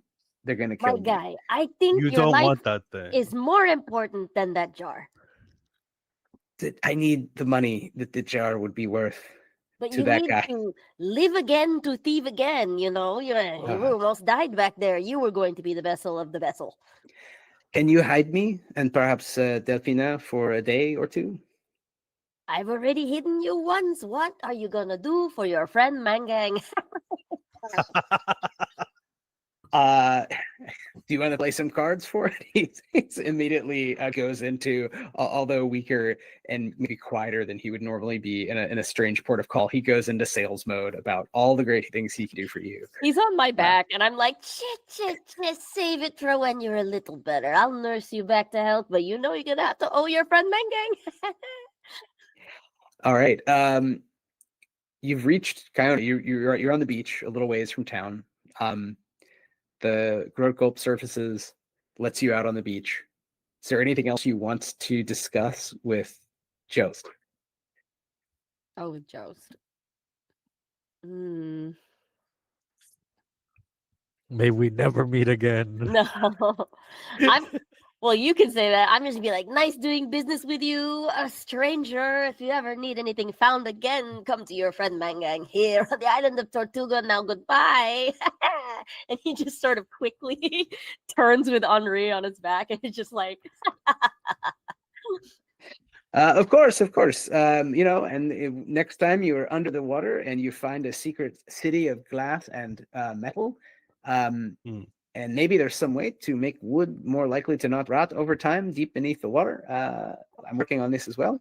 You can stop and say hello. He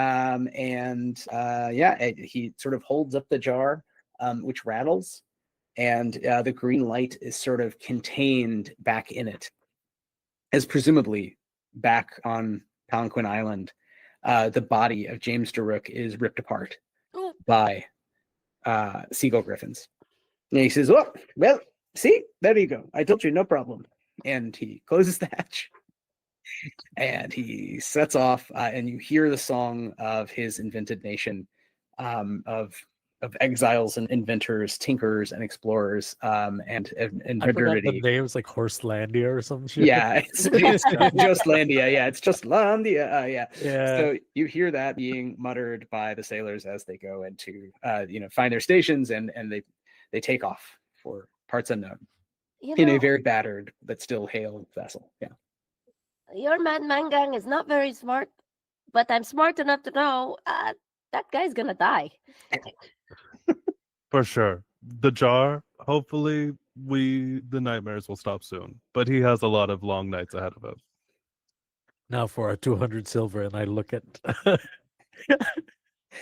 I look at Henri. I poke Henri. I'm like, can you beat 200 silver? I can't. I everything I have, I've already lost other than my life, and I owe you that twice over. So my fate is in your hands. I'm sorry, my friend, but the money calls. All right, you just well, if we can't beat 200 that they were gonna offer us. got a big old goose egg right now. So if you take him to the tavern, you can quickly call why he's gone around to the other side and has come back around, made a deal with the Beyonders, the remaining Beyonders, and she's back in town and comes with a squad, there's like 20 veteran pirates from a couple of different ships who are now sort of flanking her to receive Henri and give you some.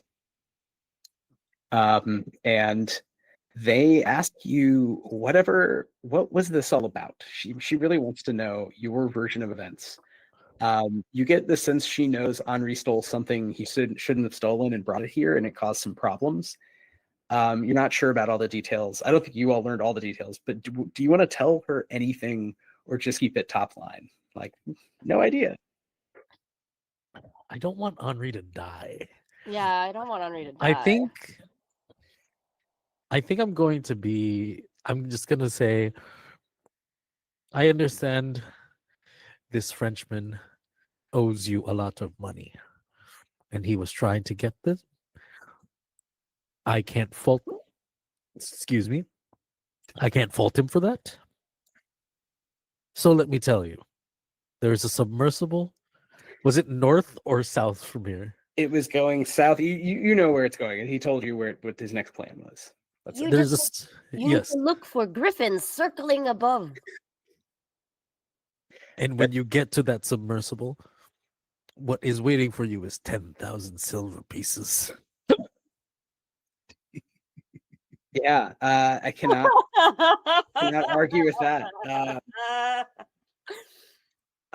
Roll charm. Maybe this might be the last roll, depending on what you want to do. But let's roll charm to convince. If y'all helping, then can I look at Mary? Because I know that Mary is much more.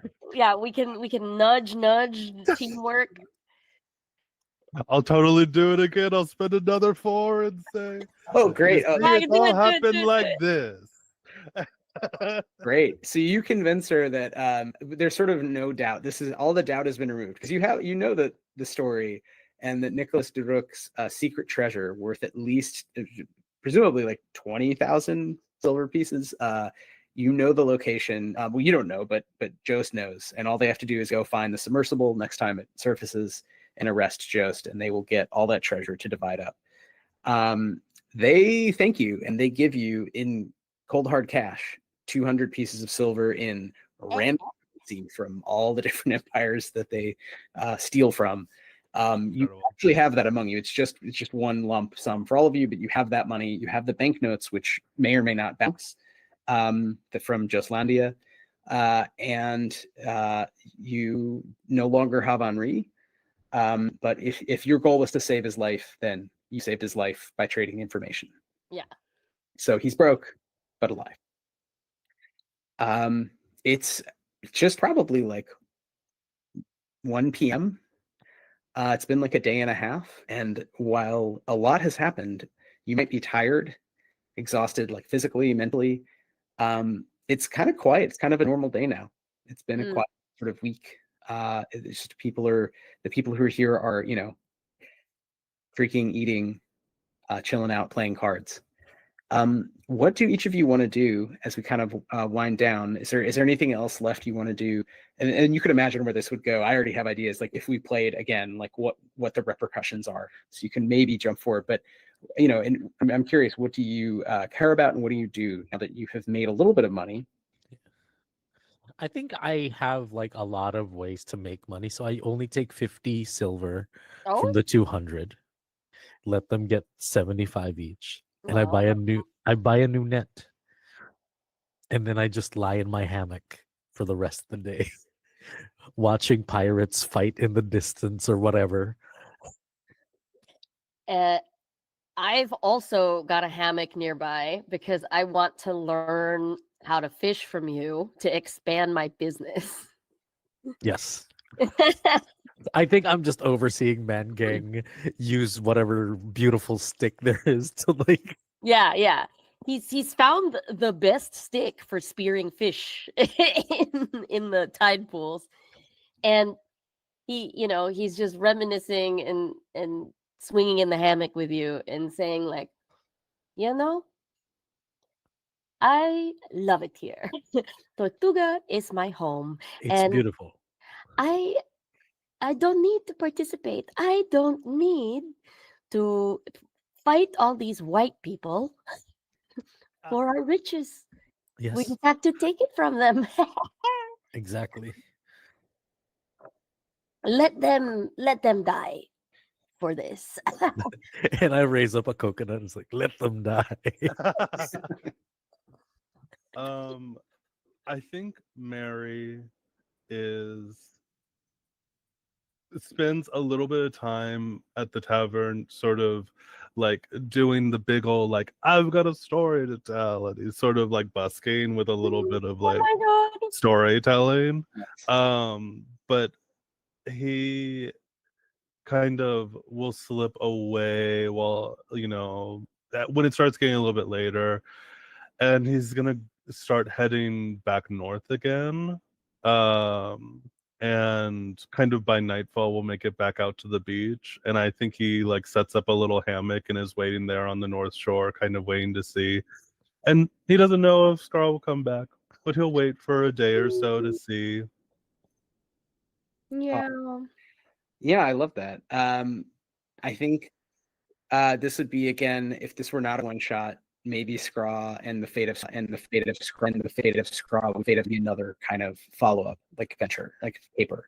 As it is, maybe we just say that just when you're falling asleep, maybe you've had a long day, like just around dusk, basically, you're kind of drifting off, and you hear a low cooing, and you see a wounded but live Scraw, who's limped sort of just across the street, so very wet, sort of barely pulled himself out of the foam, has like made his way over to you and is sort of nestled up next to you, and is just going to sleep as well.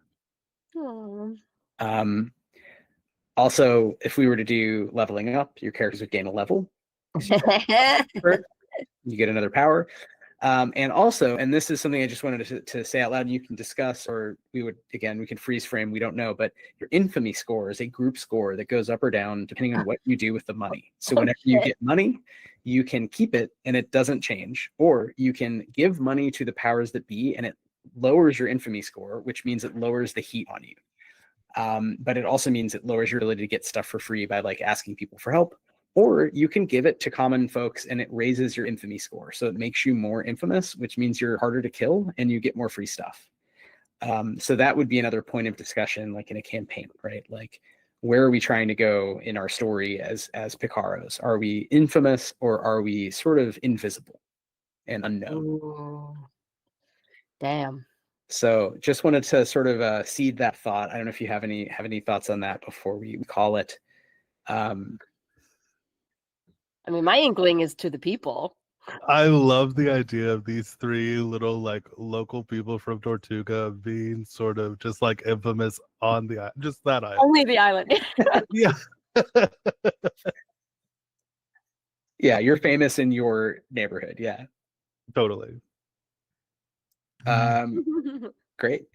Then that would be like a whole nother, a whole nother discussion, and your infamy score would go up to D10. So it would make you a lot harder to kill, basically.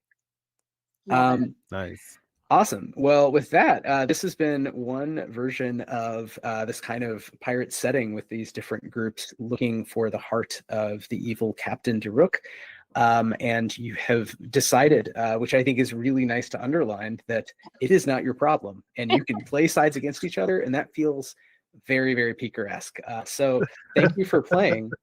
I think we can move to sort of stars and wishes and just wrap up here. But any final thoughts before we do that? Yeah, from the players. Yeah, I'm going to insert my control and take back over. Yeah, we do a thing called a reaction roll here on +1, which is y'all's chance to sit down and talk with the creator about a game that you just played. And so one of the things we want to invite you to do, along with sharing stars and wishes as we discuss PICARO, is if you have a question for Wythe that you want to ask about the design, an observation you want to make, now's a great time to do that. If there's something you loved or wanted to understand more about, this is a great time to toss those out along with your stars and wishes, while everybody else thinks of any possible questions they might have. Wythe, you want to toss out some stars? Yeah. Well, I mean, stars to the whole group, for I feel like getting the vibe of we don't need to. It's not necessarily about simple like morality or solving everyone's problem, but you just kind of went with your gut and made decisions as a group. And I thought that was really fun to see that emergent. Like we have a kind of collective vibe. And also blowing stuff up. I feel like both cases felt earned, and I liked the use of flashback that you have taken like this much black powder in like a little watertight, like wooden bomb basically with like a fuse, and used it appropriately in a enclosed environment when a bunch of people were sort of masked. So I feel like there were a number of moments where it made sense, where you all really leaned into your abilities and showed off. Not just like the classes in the book, but like your characters, which is always fun. And it's genuinely, I genuinely didn't know what was going to happen. So I appreciate that you went with the story that was set up in that sense of sort of nonlinear, like, yeah, there's multiple pathways here. So there's just some off the top of the head, but thanks again for helping, just build out this little miniature pirate setting and yeah, trying the game. I don't know. I mean, I can say more, but I always want to hear more from players. So I'm happy to turn it over if anybody else wants to jump in. I enjoyed the simplicity of the story. I think we always get wrapped up in like, oh, everything needs to be epic or whatever. I think it was really nice to have like a grounded story, and I personally felt that I didn't have to be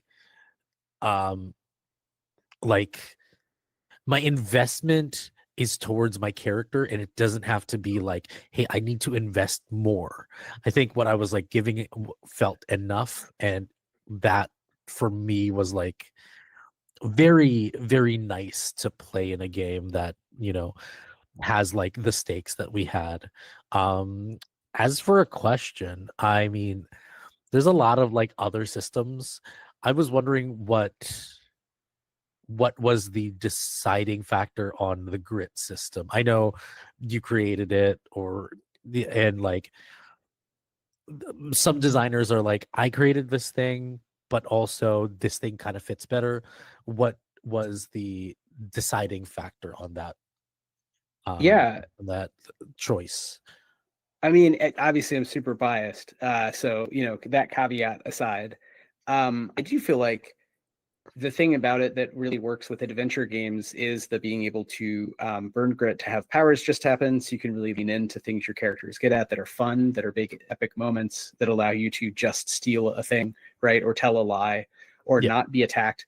And that allows you to structure, for example, not only combat, but sort of social conflicts around some of those just happen powers, but they do cost a good amount of grit.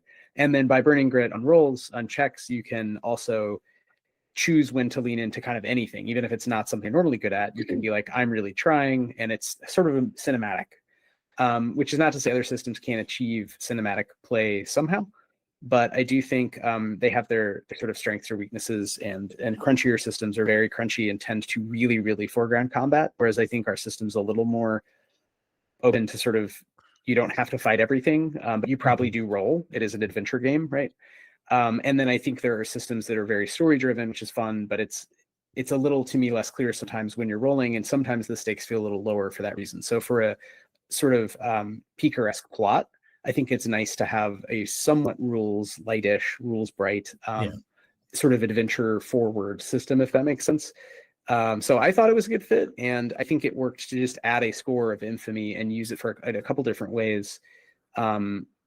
And otherwise, using wounds instead of health, like the rest of the games have, you generally are harder to kill. In this game, you don't have a lot of wounds. Guns do a lot of damage. So it really, a lot of the play does revolve around, wait, do I really want to have a fight right now? And I think actually y'all did a great job of often saying no. Like, we're not going to fight these. Like, why would we fight these guys? I'm like a fisherman and like a hunter and a child. Like, no, we're not going to fight.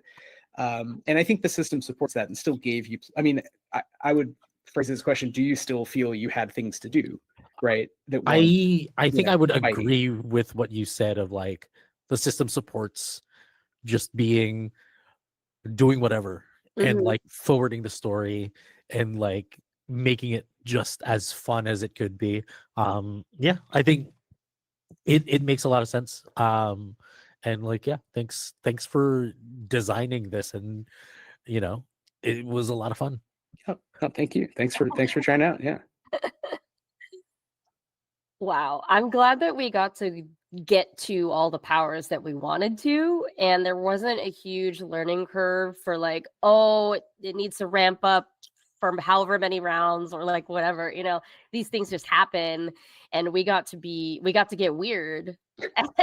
and speaking to the weirdness of it, like that's what magic is called in this system. I've played this in a space setting, like in Stillfleet, and seeing those same powers used in a different place really opened it up for me.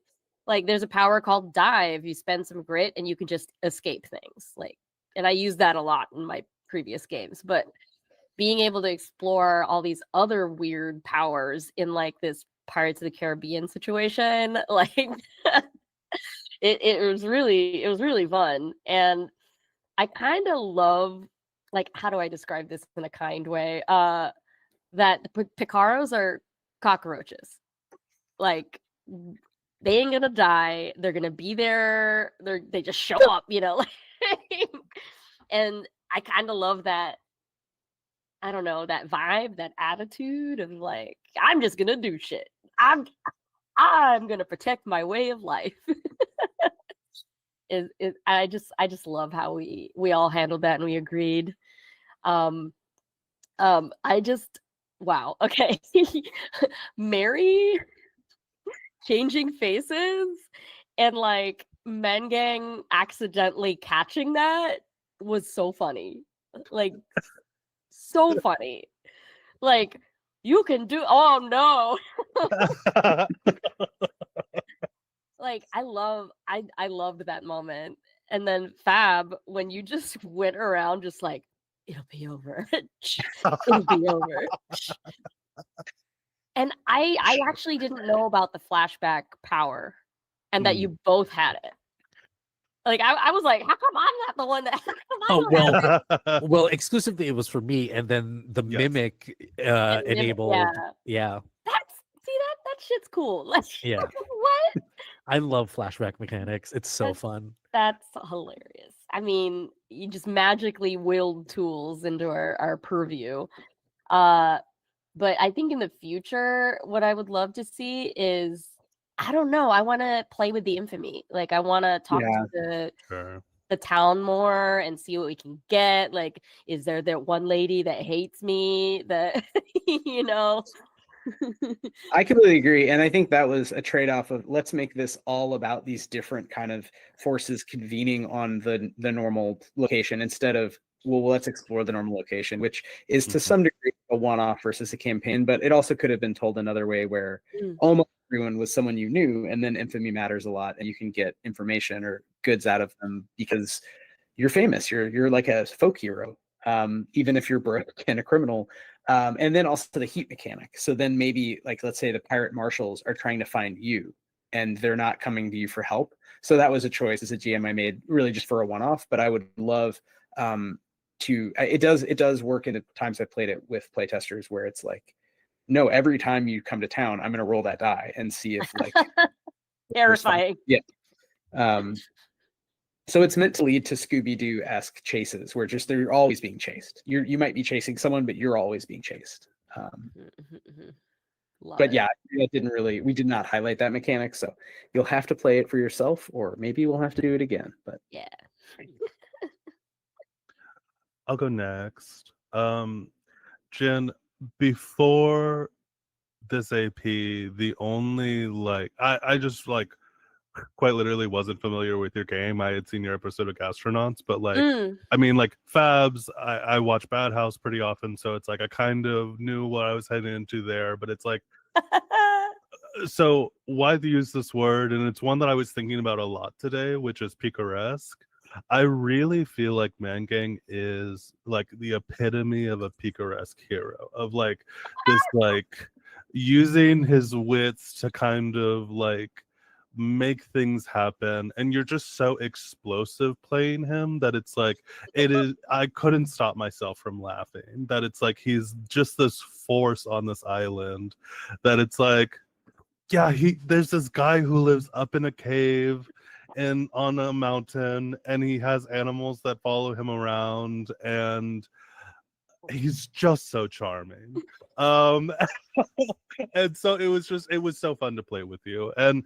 And for Fabs, I think, just like pulling back the screen a little bit for the audience, Fabs starts with 16 grit, and Vanish is a move that requires 7 grit to do. Oh, that's wow. Almost half of his, like, this huge resource that we have in the game. And so it's like, if you're gonna do it, it has to be like a big swing. And every single time you did it, it was like a huge payoff. That it was like, it was like a literal game changer each time you used Vanish and did something kind of incredible. And it was just like, I every time I was like, thank God for Bowie to be here to make things happen, because Mary and Mangang are fucking cartoons. We're not silly cartoons. And so I loved having you there, Fabs. Bowie was like so important for like getting that ship to explode. The fact that we only had to deal with James in the cave, huge. And so it was just like, every time you did it, I was like, I clocked how much grit you were spending, and I was still and it was so worth it. It literally shook up the game every single time.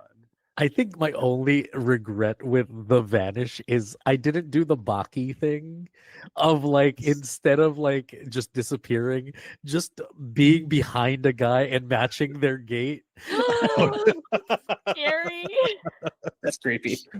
And Wythe, you are such a fun game runner. I think that, like, your NPCs, every single one of them, I was like, I love them. I'm putting them in my pocket and I'm taking them away.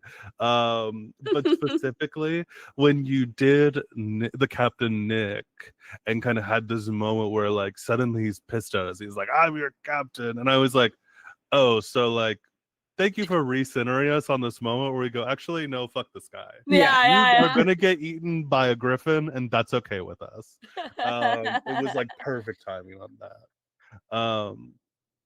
I think this was my first time playing with the grit system, and something that I just absolutely loved was those moments where all three of us you're doing the PICARO thing, which is like you're using your wits, and all of us are like, okay, I think I have a gambit I can make work in this scenario. And we're all kind of like letting each other have a little bit of space to kind of get our thing in and they like, despite us not planning over table for a lot of those moments, it's like everything just kind of fell in line because it like Fab said, it's like we're doing what our character would do, and that felt right. And it's like things just kind of kept falling into line, that it's like it all just worked out so beautifully. But I think part of that is because we were all like, yeah, I have a power I think I can do something with. I have a power I can do something with. And I think that that's like, it makes the game feel so like in the moment. I think like it reminds me of playing like a Blades in the Dark or like a Forged in the Dark game, where it's like we have that flashback mechanic and we're trying to kind of move swiftly, but there is like oftentimes in Blades there are these moments where like things go to an absolute standstill as we're like, Yeah. okay, I have to reestablish a flashback, or I have to do this. And it was like PICARO felt so smooth, and all of us doing all these like batshit crazy moves and powers, that it was just like it was like butter. I loved it. This was Yeah. such a fun system to play. Oh, thank you so much. Very butter. Very butter. Very well, and butter. I think it makes sense with the genre because I mean, Blades is similar in that sense. You're kind of Picaro-esque like Thieves, but I do think this game is really trying to hone in on some of the randomness without feeling chaotic or silly. Like the silliness always is that comes from play, but the system is not silly. The system is just a little bit random, so things just kind of happen. And yeah, as you said, you have so many points of grit and you have so many powers. So you're looking at your sheet like, all right, what am I good at?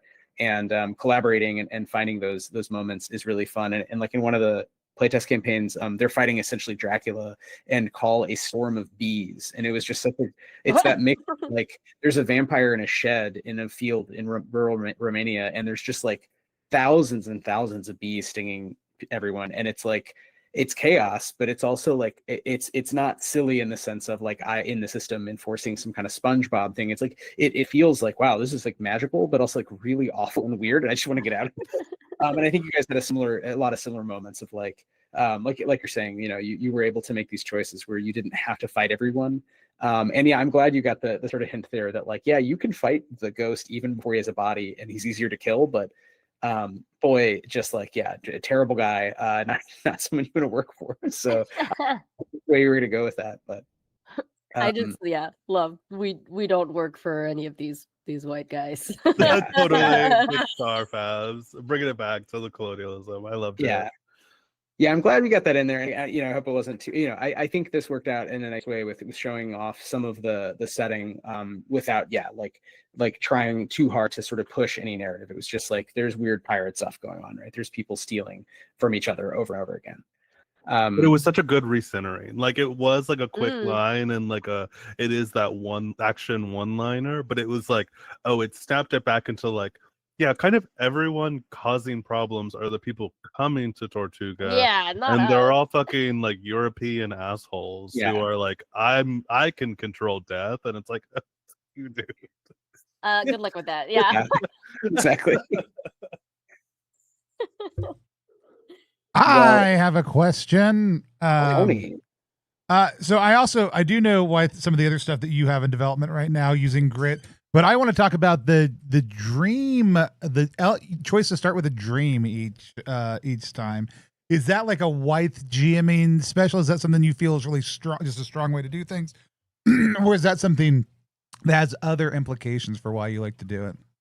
I like to do it with these historical games because I was working on PICARO and Chris was working on Danse Macabre. And in both cases, what I've heard from players is they don't always feel like grounded in history. They don't know what was happening, but everyone dreams. And even if they have a very loose sense of the world, it's like, well, dreams are weird. Weird things happen. So it's okay if it doesn't make sense. So it was a way to kind of ask players to start off with like a way to think about their character and their feelings. and not like being in the world in the right way, like quote unquote, like not having read the history. But it was just like, what kind of person are you? What did you dream about? And especially giving omens and spookiness to a spooky story just gives them more agency in creating the spookiness and gives me, frankly, free ideas. But I do think it's a nice way to kind of queue up, like, we're going to have a little bit of a spooky caper. And in the case of a historical game, it doesn't, we don't have to get it exactly right. Just remember you're a person, you have dreams, you go to sleep, all the normal things that happened 300 years ago. It happens now. So that's kind of the immediate reason. I do just think it's fun too. I think it's fun to give players something to do that isn't mechanical, but is which a lot of games do this, right? But we were talking at one point about like your unscenes, right, and kind of flashback. So it's almost like a flashback where you're giving them a set amount of time to do a thing, but they don't have to roll anything, and it doesn't have an immediate effect. It just kind of percolates. So that hopefully that's fun. But I do think it's a nice little GM tip if you want to get a new group together and yeah, especially in that sort of let's create the setting together kind of mode. I think it works. I love it. Awesome. Any other final thoughts? Cool. A couple things coming up here. Man, wouldn't it be great if I had graphics for all these, but I don't. This Wednesday, we will be back with Chris Bissett from Loot the Room Games to talk about Down Yongerty Way. Chris's it's too hard to explain, but essentially choose your own adventure style, advanced fighting fantasy style Troika solo game that Chris wrote a little while ago. I'm super interested for procedures at play in the choice to make a choose your own adventure style book. Not using the Troika rules because it makes a lot of sense, and we'll get into that on Wednesday. But what the process overall was like. So Chris and I are going to sit down and talk about their design decisions that went into that. That evening, we're also going to be announcing a new show for our 2026 theme with Aaron King live as a special guest, who will be a recurring special guest, and Sarah to go through some of the stuff we're doing. If you were at PAX, you already got a sneak peek at some of this, but we have a 2026 theme really excited about, going to be doing some extra content on, and that'll be Wednesday evening also, so it'll be a double stream day for me. We've got a bunch of great actual plays coming up, but all of our shows will be running pretty standardly through the month. If you haven't gone over to ttrpg.link/PICARO to check out the site, remember to use the discount code Discordant to get 10% off. And if you get 3 items, you're going to get free shipping through Saturday. So go check those things out. And last but not least, if you haven't gone and checked out Hinterlight at ttrpg.link/Hinterlight, it's about 75% funded right now. It's a gothic Fey world building game where you're going to start off dead and things will only get worse from there. If you want to go check it out, again, that's ttrpg.link/Hinterlight. It was great to have everyone on. Oh, I just realized I've just been a disembodied voice. Here's me. I've been talking the whole time. But yeah, those are all great things. Go follow all these wonderful people and all the things that they do. But until next time, we don't have a good way to end these streams, and at this point, we're not interested in trying, so we're just going to wave at the camera until I take us off Thanks air. for watching. Bye, everybody. Bye.